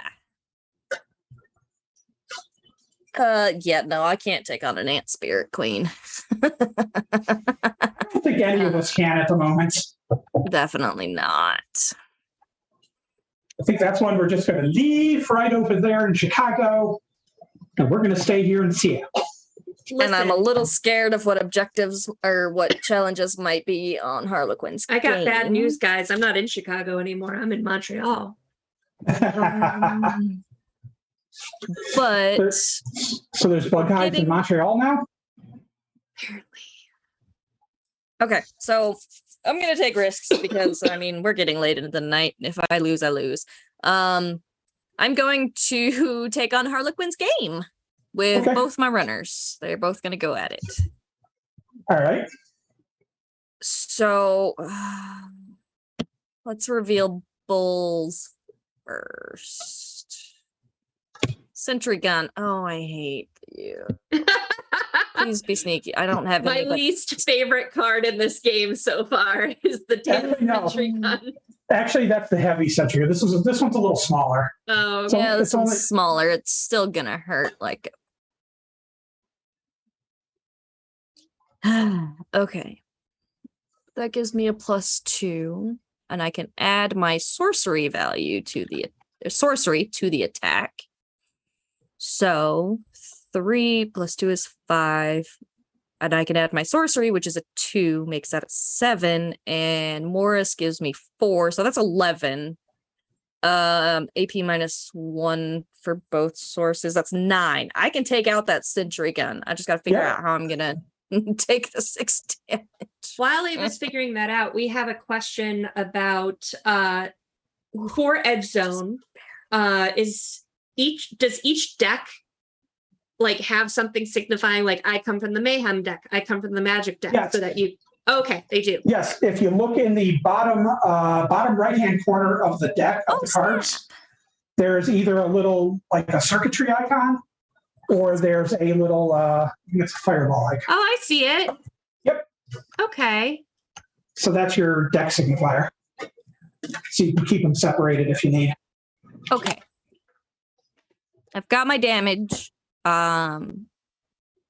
divvied out, and now I'm done. I'm backing away from that run. I didn't trigger an alarm, but I'm not going any further. Actually, you did trigger the alarm technically because you had to fight. Right. But you can pull out. You can pull out between objectives. Yes. Good. Cool. Yeah. Nope. I'm done because they're at both one body. No, I don't have key powers. I'm playing with the magic deck. Oh wait, so was Sarah. That's Am I in my deck? Flip. Am I in my Fort Knox, +0, +3 to personnel challenges, -2 for each Street Samurai present at the end of the Shadowrun. I'm going to take Nguyen, so Knox. Oh my god. I only get 4 because I got to pay 1 for Fast Jack.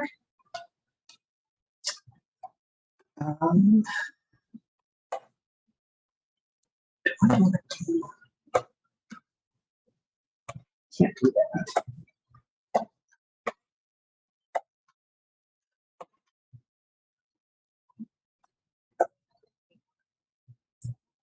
I'm going to play Sticky Fingers on Fast Jack. That is a matrix program.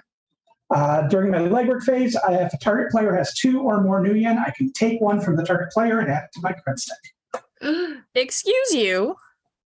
So I can steal money from folks.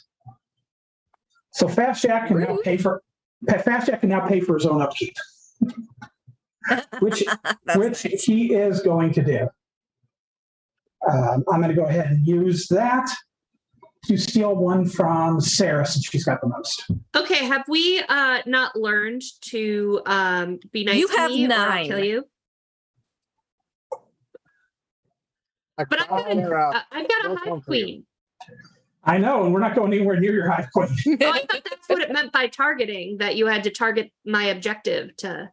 No. He targeted your bank account. Yes. Yeah. Targeting your cred stick. Ooh. So he targets a player. Fast Jack with the hack. I'm not gonna fight Fast Jack because I've heard the stories. I'm not really gonna fight Bull either. That would be a bad idea too. Shit, I'm just gonna eat this. Winning the game is the best revenge. And I'll spend 2 more. I'm going to give the Ironhawk compound bow to Drake. So that gives me a +2, and since he has firearms, it gives him an extra point. And then I'm going to make a run on Harlequin's game. And we'll take everybody. I softened them up for you. I know you did. Thank you. I hope if you get through it, you roll a 4. I'll face, yeah, I know. I'll face Jason's. Oh, okay. The result is less than the number of runners present. Okay, so I've got 3 runners. So I'm safe if I roll a 3 or better. Hey, Ava. Yeah. I just thought of something. You should go through and before you close Twitch and screenshot the chat so you can add all the questions to the FAQ. Oh, hulking bug. Yeah, I wonder if I can. Ooh, hulking bug is one that you want to play. Hulking bug is a good one to combo with Cleanse the Hives because it adds a +1 to those dice rolls. Ooh. All right, but it's just a 6/6 armor 2, so I can take that. Fast Jack can actually take him by himself, and then I just got to eat 6 damage, which I don't have any armor, so I'm just going to be divvying some damage up. So I will do that in a moment. So that gets discarded. So now I need to roll. If I roll a 1 or a 2, I don't succeed. A 4 or 5 is fine, and a 6, 5 or 6, I have no decker. So I'm good. So that's 30 for me. Oh, Harlequin didn't screw you. Where's the Harlequin I know? That's because Bull's not in play. I guess. I do have Bull in this deck. So we've got 2 tied for 55.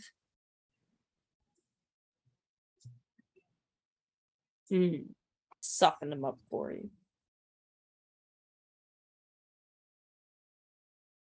No, I didn't, because that was your challenge. All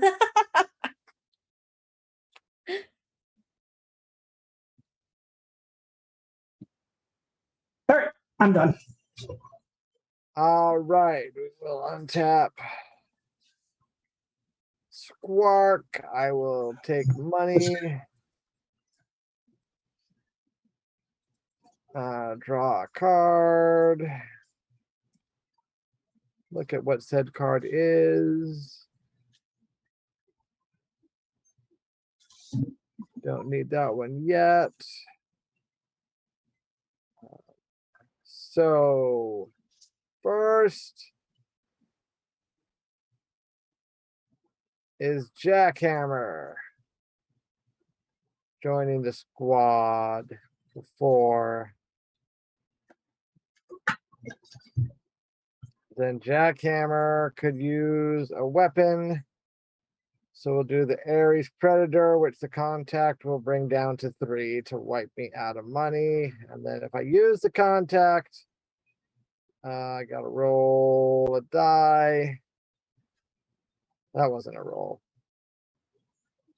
I was gonna say, if you hit R, it'll roll the dice. Yeah.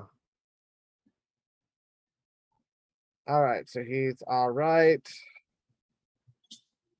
Then the question is, do I want to try?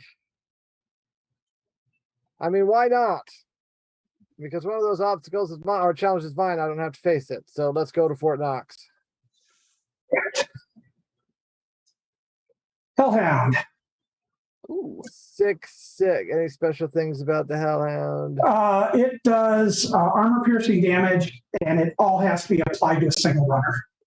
Ooh. All right, so that'll go to Squark. Yeah. But Fort Knox it's not a personnel, so it's not doing any extra damage, and I just need 6, and Squark does that by himself. Yeah. So you got it. So I just got to take 6 damage. And you win. Hold on. I was muted. No. Wild Goose Chase. Oh!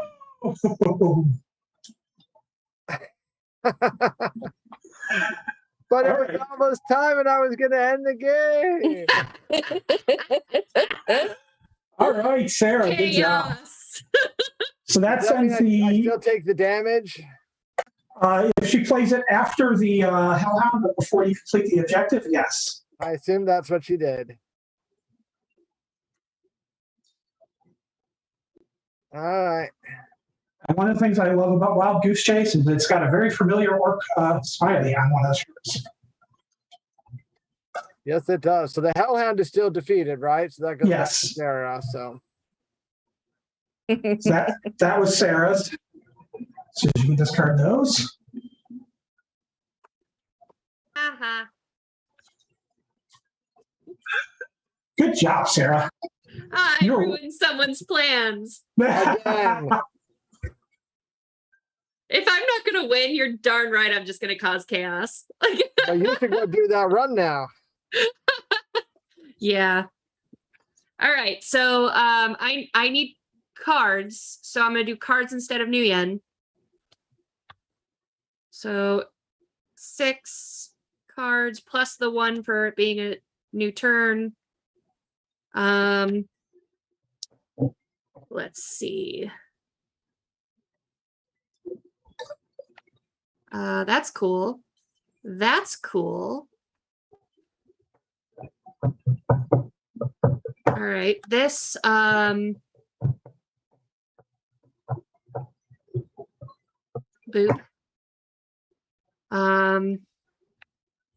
What else do I have? Sorry, I have so many new cards. It's gonna take me a minute. That's all right. You got to read them all. It's always a good idea to know what the cards do.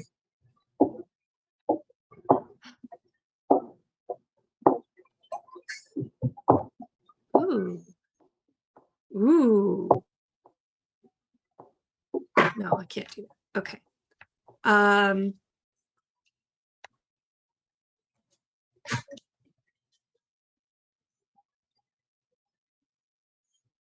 Oh, if I only had 2 more Nuyen. Oh, she needs 10 new yen. She's got a lot going on. All right. Wait, so I don't get my Nuyen because I drew the cards. Does that include what my face? Yes. Or Yeah. okay. Yeah. Yeah. Your fame cards are, yeah, you only get the fame if you take new yen. Okay. All right, then here's what I'm gonna do then. I'm gonna play. I'm gonna put some heavy armor on my big boy. Heavy armor partial. And all right, just as oh yeah, that's +2. So yeah, that'll give him armor 3. Ooh. Yeah, he's gonna be my chunk. And then also because I have to, let's get Koi Dog out on the field. So that takes me down to 1 new yen. And yeah. So Jason, you were going for bulls, right? I was, yes. All right, well now I'm gonna go for bulls. All right. So who are you sending? Who am I sending? Yeah, what runners? I can send everyone, right? Yeah, Up you to can 6. send up to 6. 1, 2, 3, 4. I only have 4 on the field, so So you're sending everybody? yeah. Roll D6. Minefield. Roll a D6. Do you have anybody that has demolitions? I don't think so. What does demolitions look like? No, it looks like a bomb. Yeah, it's a yellow with a bomb icon. All right. All right, so roll a D6. If it's higher than the number of runners, you need to get a 5 or better. This is trashed. Otherwise, every runner present will take 4 damage. Eep. Whew. Whew. Yay! Back as a 5. Yeah, Yeah, it hit you're that lucky. edge and then All right, well, this is discarded. Jason, that's yours. And then what do I do for my objective here? Do you have any Street Samurai? I don't think you do. No.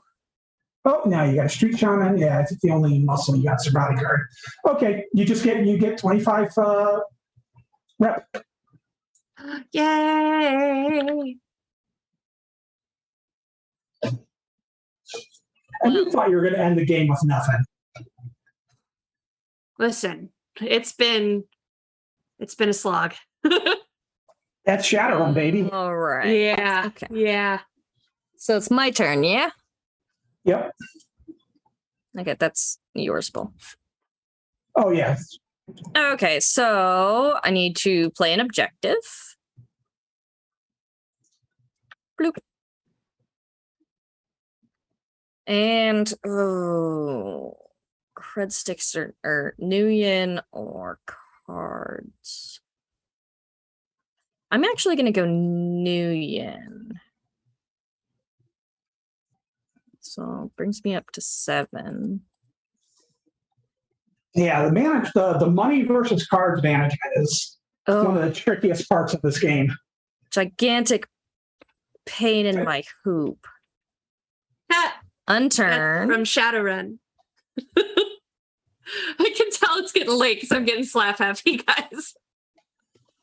Anytime I read or hear hoop now, all I can ever think of is that one time that we tried putting a filter on the Shadowrun forums, and they put a filter for ass, ASS, as hoop. And it was right about the time we released the Assassin's Primer. And it was a hoopin' primer.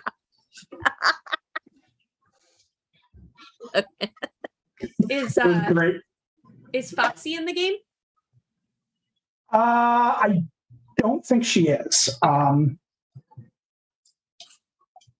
think she might have been one of the cards we did. One of the problems is we didn't have. There are some cards we just didn't have the files for. Sure. And then I was going to say from FASA to FanPro to Catalyst, some stuff just didn't make the transition. So we have a lot of cards that are just we don't have the art for anymore. So what about hold on, I missed it. Chomps. Chomps, I believe is in the game. Okay. I don't remember 100%. I checked my PDFs and I couldn't find it, but I might have missed it. There's He might 750 cards out there. Yeah, he might have been. Well, I control F'd it and didn't find Yeah, it. okay. So. There are also there's a bunch of cards. There's probably about 100 cards that I didn't make it that we have the cards for and the art that just didn't make it into the sets because I needed to keep them at a somewhat reasonable number. Like we talked about in the pre-show interview, which you'll be able to find on Twitch and YouTube later. If the Kickstarter does phenomenally well, then that's like telling Catalyst make more promos and expansions and stuff like that. So just make sure that we hit like $7,000 million. Okay, I'm gonna put Bloody Mary on the field. I'll only say her name at most twice.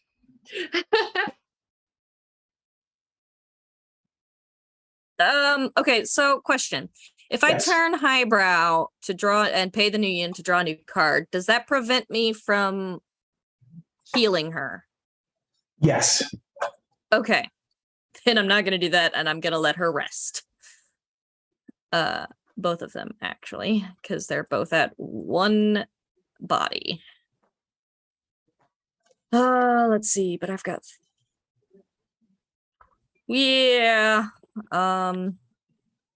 yeah, that's where I'm leaving it. I'm done. I declare my turn to be over. All right. I'm going to leave.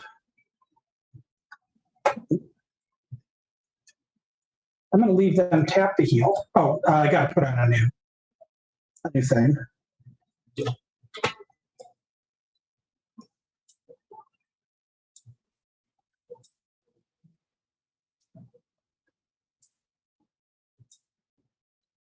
Come on.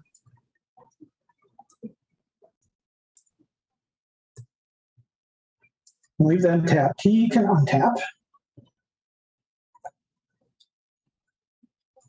So I am going to Secrets. I'm going to take cards. 1, 2, 3, 4, 5, 6. And then I get 1. I pay my 1 new yen for its upkeep, but then I'm going to use Sticky Fingers on Ava, since she's the only one I can use it on, to steal 1 from you. Excuse you, I had such a hard time with Nui in this game. Sarah's got one. It has to be 2. You have to. Problems. They have to Oh, have has 2 or more. more. Oh. Yeah. Otherwise, I'd get Sarah. Don't at me, Ava. Don't at me, Bull. Have you all tried being completely poor? It helps people not steal money from you. I have been completely poor this entire game since my runner team was decimated. I have been broke. But then your fiscal discipline slips for 1 turn. And it comes back to haunt you. It wasn't fiscal discipline. It was Attempting to they actually could have handle money. it. I thought they could handle it. I spent all that money equipping them, and then they failed. And then they go out and get pickpocketed the moment they go in the field.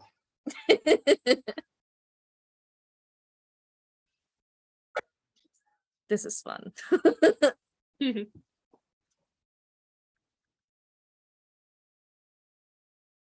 Okay, I'm done. Okay. Well, we are going to take our final break for the night then, before we Okay. get to Jason's turn and someone else has to ruin Jason's day.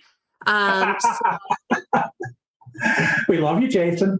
We will be back. Don't forget, this is one of your very last chances, because we're getting toward the end of the show here, to enter to win the Shadowrun 16-month calendar. I never have something to show physically, so I'm very excited about this. So Shadowrun 16-month calendar with maps, with mission ideas, with fun dates like September 2022. That's right now. Did you know that 3 days ago on the 12th, in 2012, the German military brings down the Great Dragon, I can't say his name, over the SOX? Like, that happened. So First Swinger or whatever? Oh, is that Low Yeah. Foyer? No. No. Lawford's Oh, still no, alive. not This is- No, it was your Schwinga. it's Firewing, First Swinger or whatever it is in German. I think it's So- Firewing is how that's translated. Enter to win by typing in hashtag RemPC in the chat for free. Go to remalternis.com/nuyen for bonus entries to win, and patreon.com/remalternis to help support us and get bonus entries every single week, because we do giveaways every single week. So we'll be back in 5 minutes, guys.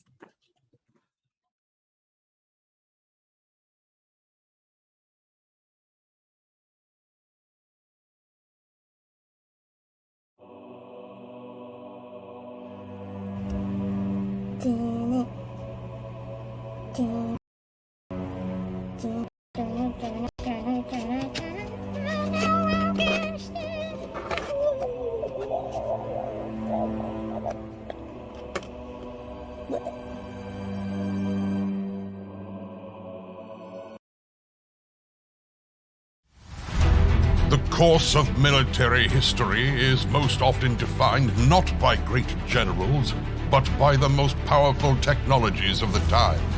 From the composite bow of the steppes to the black powder of Asia and the ironclads of Europe.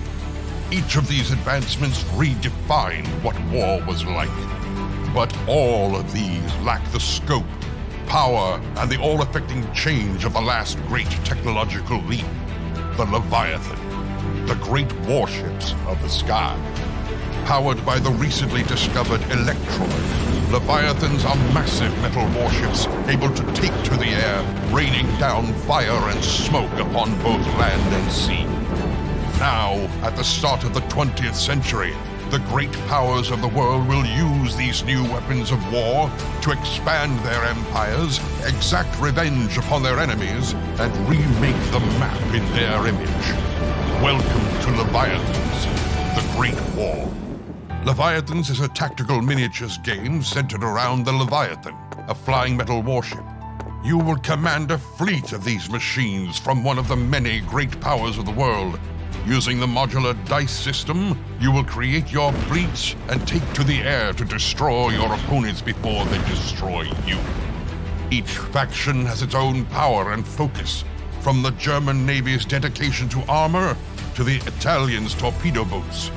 There is a play style for everyone.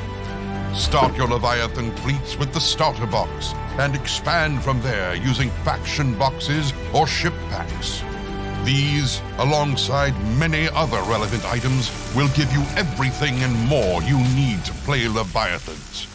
So welcome aboard, and good luck, Captain.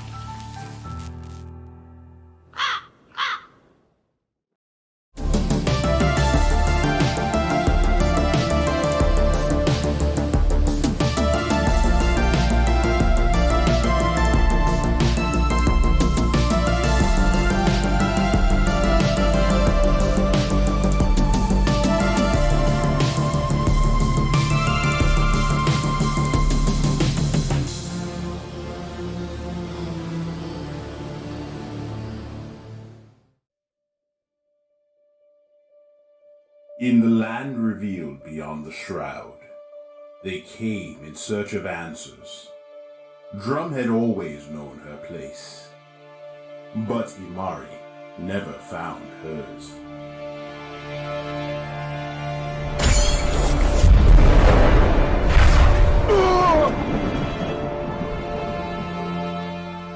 Which stories rest in this arcane book? What tales can be spun? Who covets its mystic pages? And to what lengths will they go? Perhaps a Mythkeeper will weave together these tales in an age to come. But we have an opportune luxury, my friend. For we can see this magnificent performance with our own eyes. Just have your tickets ready. Cobblesworth's Clockwork Circus, Issue 2. It's time to start the show.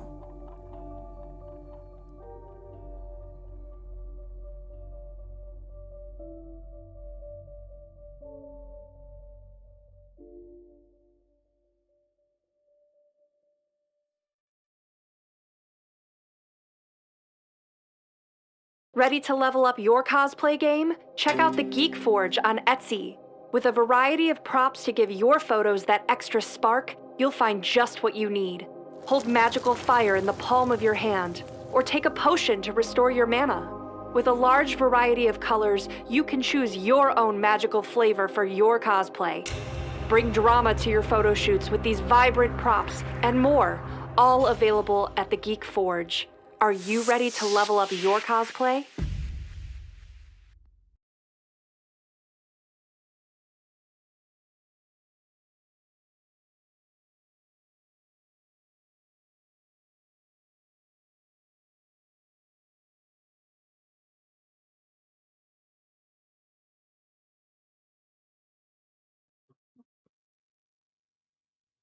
Welcome back, everyone.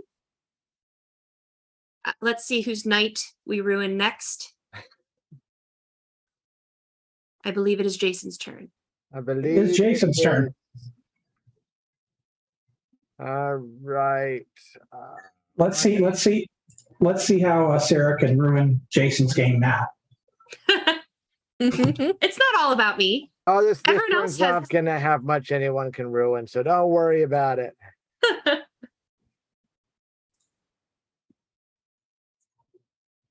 Okay, that gelatinous cube jelly soap is awesome. Yeah, we were just talking on break about remalternis.com/soap. You can get a gelatinous cube soap with dice set floating around in it, and they were in stretch goals, so it unlocked new colors and scents, which is cool. Yeah, I'm running a D&D game, and I know there's a couple of gelatinous cubes in the that they're going to encounter at some point down the line. And it fits, yeah, they're two, the small one is 2 inches by 2 inches by 2 inches. So it actually fits on your squares of your map and is the size of a gelatinous cube, which is 10 by 10 by 10. It's going to be perfect.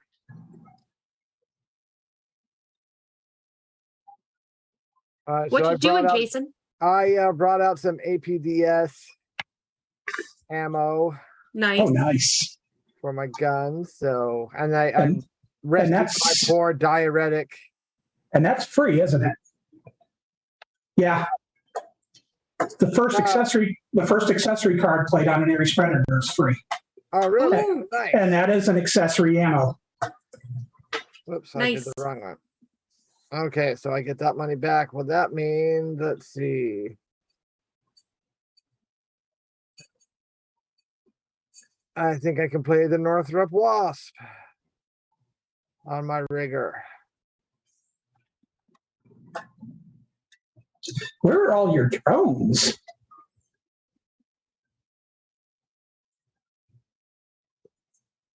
Well, big attack helicopters enough. Well, that's true. All right, but because my cyborg is resting, we're not going to go on a run this turn. So that will be all. And I declare my turn over. All right, then that's me. Yes, sir. I get money. Money. Okay. And I'm then, getting a little slap happy too. Sorry. I know, right? This is good though. I don't get to gain profit, so this is fun. And then for fun, I want another runner. So I have Grandfather Bones. He looks cool. And then I'm gonna, let's see, there's only one thing I can attack, right? Because the hive is still too much. Probably. Yeah, your only option for a run right now is the Machine Madness or the Hive. Ugh. 1, 2, 3, 4, It's 5. machine and not mission. All right, let's do. I'm gonna take on Jason's because I'm afraid of Isn't bugs. that what I said? So let's start with Ava's. Whatever Oh, that and I didn't one. draw my card, so I should draw my card. And choose your runners. Everyone. Okay. What's going on? I'm doing this thing. Night okay. Air Guards. Do I have 2 stealth? I have 1 stealth. I have 1 stealth. So I do not get to sleaze it. Ava, you could pump it if you wanted to. Yeah. But I don't want to take away your. I'm saving my Nuyen. Nuyen. All right. I've only got the 2. I know you've worked hard to build that up. All right. So they have armor 2. Yeah, you can deal out the damage. You've got enough going on over there. Okay, cool. So that's done. So you just need to take 6 damage. 6 damage. Okay. 5 damage because 1 can go to his armor. Actually, for 3. 3 damage. Ha ha ha. So Although now you have to roll for his heavy armor. okay. Boop.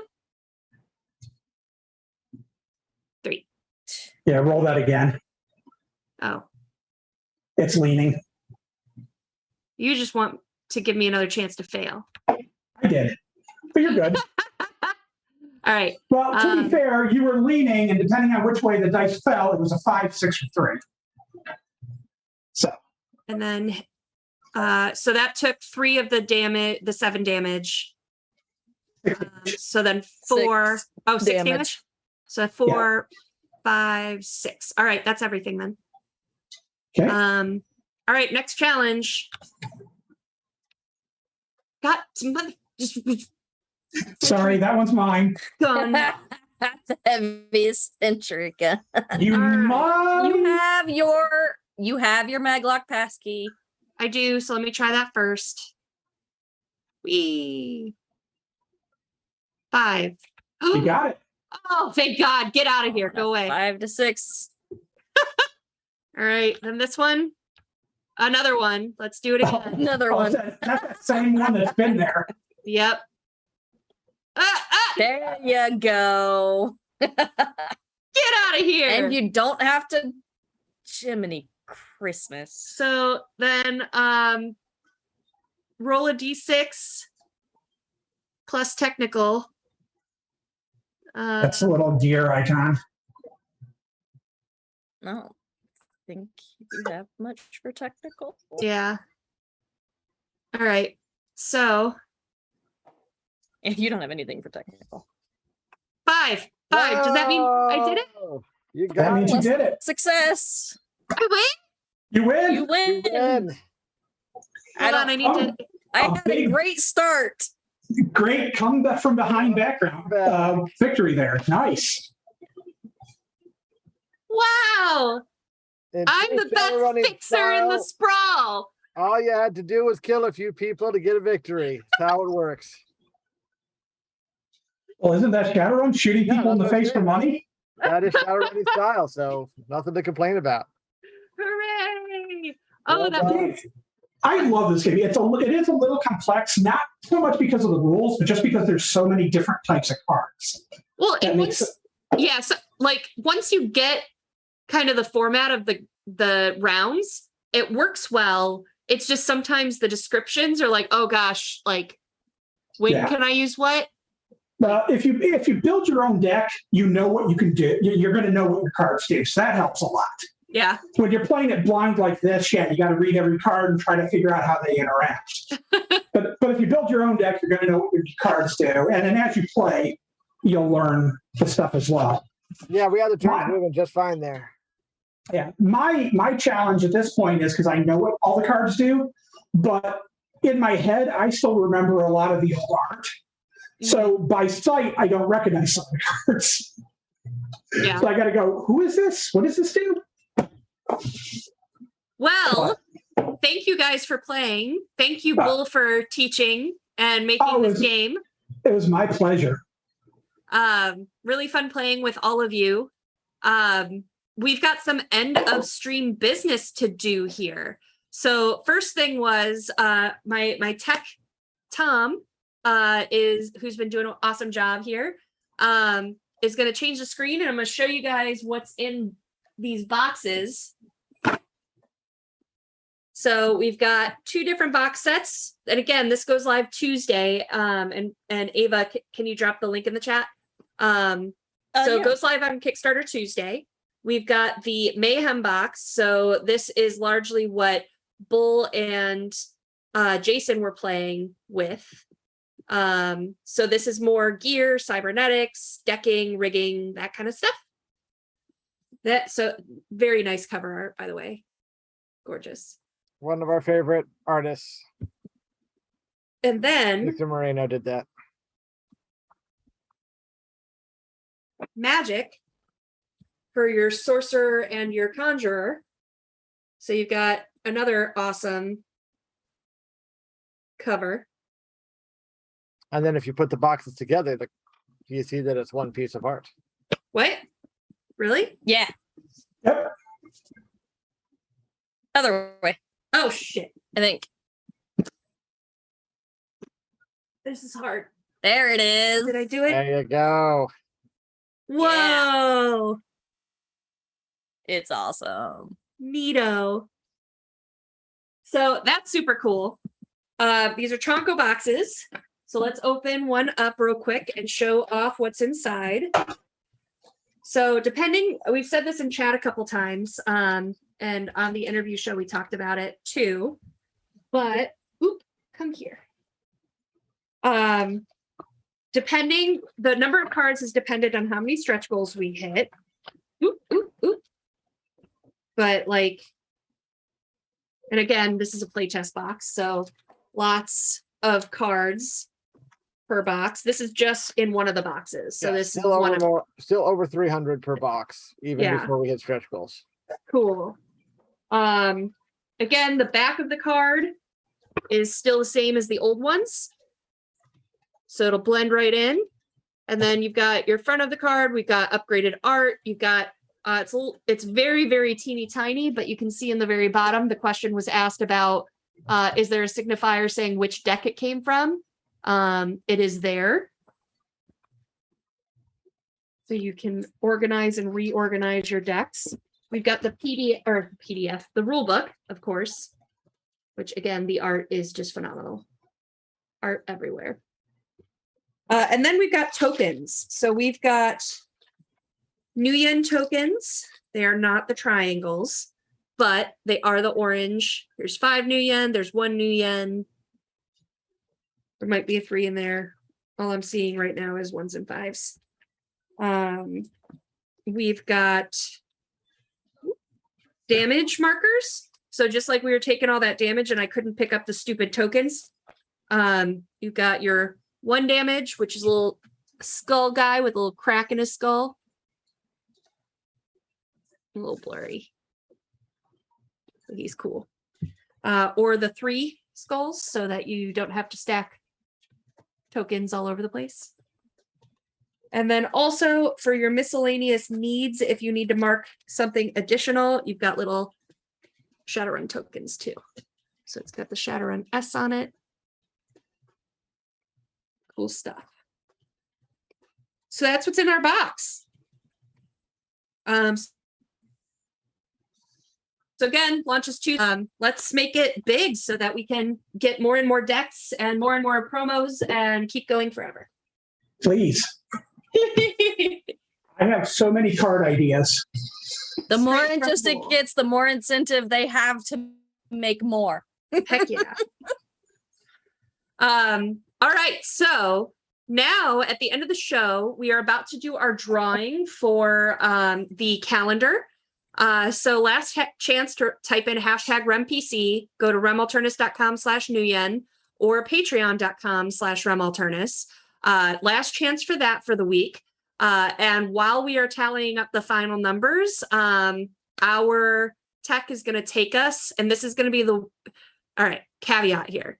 This is the world premiere of the intro video for the Kickstarter, but we still have a couple of minor edits that it's going through. So like we're giving you a sneak peek, but a couple things are still going to change. It'll be even better than this when it's done. Even better. So Tom, whenever you're ready.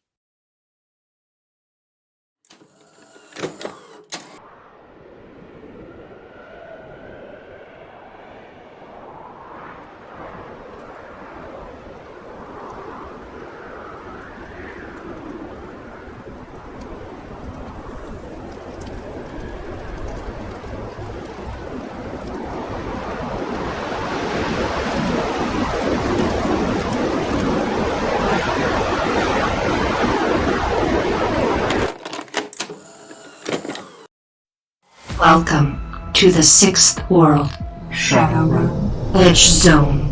New visuals. Enhanced design.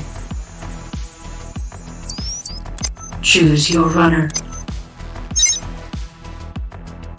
Collect your Nuyen. Buy the latest cyberware, bioware, gear, magic options, and weaponry. Accept your mission. Fight to survive. Unleash your power. Slow down the competition. Come out on top. Edgezone, the Shadowrun upgradable card game. Now you make the power plays.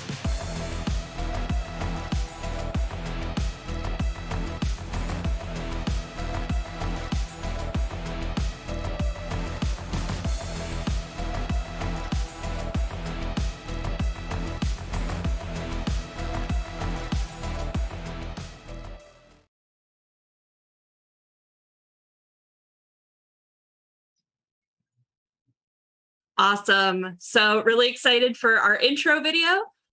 Really excited to kind of show the transition of the old to the new, the 90s cards to now, all fresh and clean and brand new. So really excited for you guys to join us on Tuesday for that Kickstarter. We have a winner for our drawing. I'm trying really hard not to sneeze right now. Okay.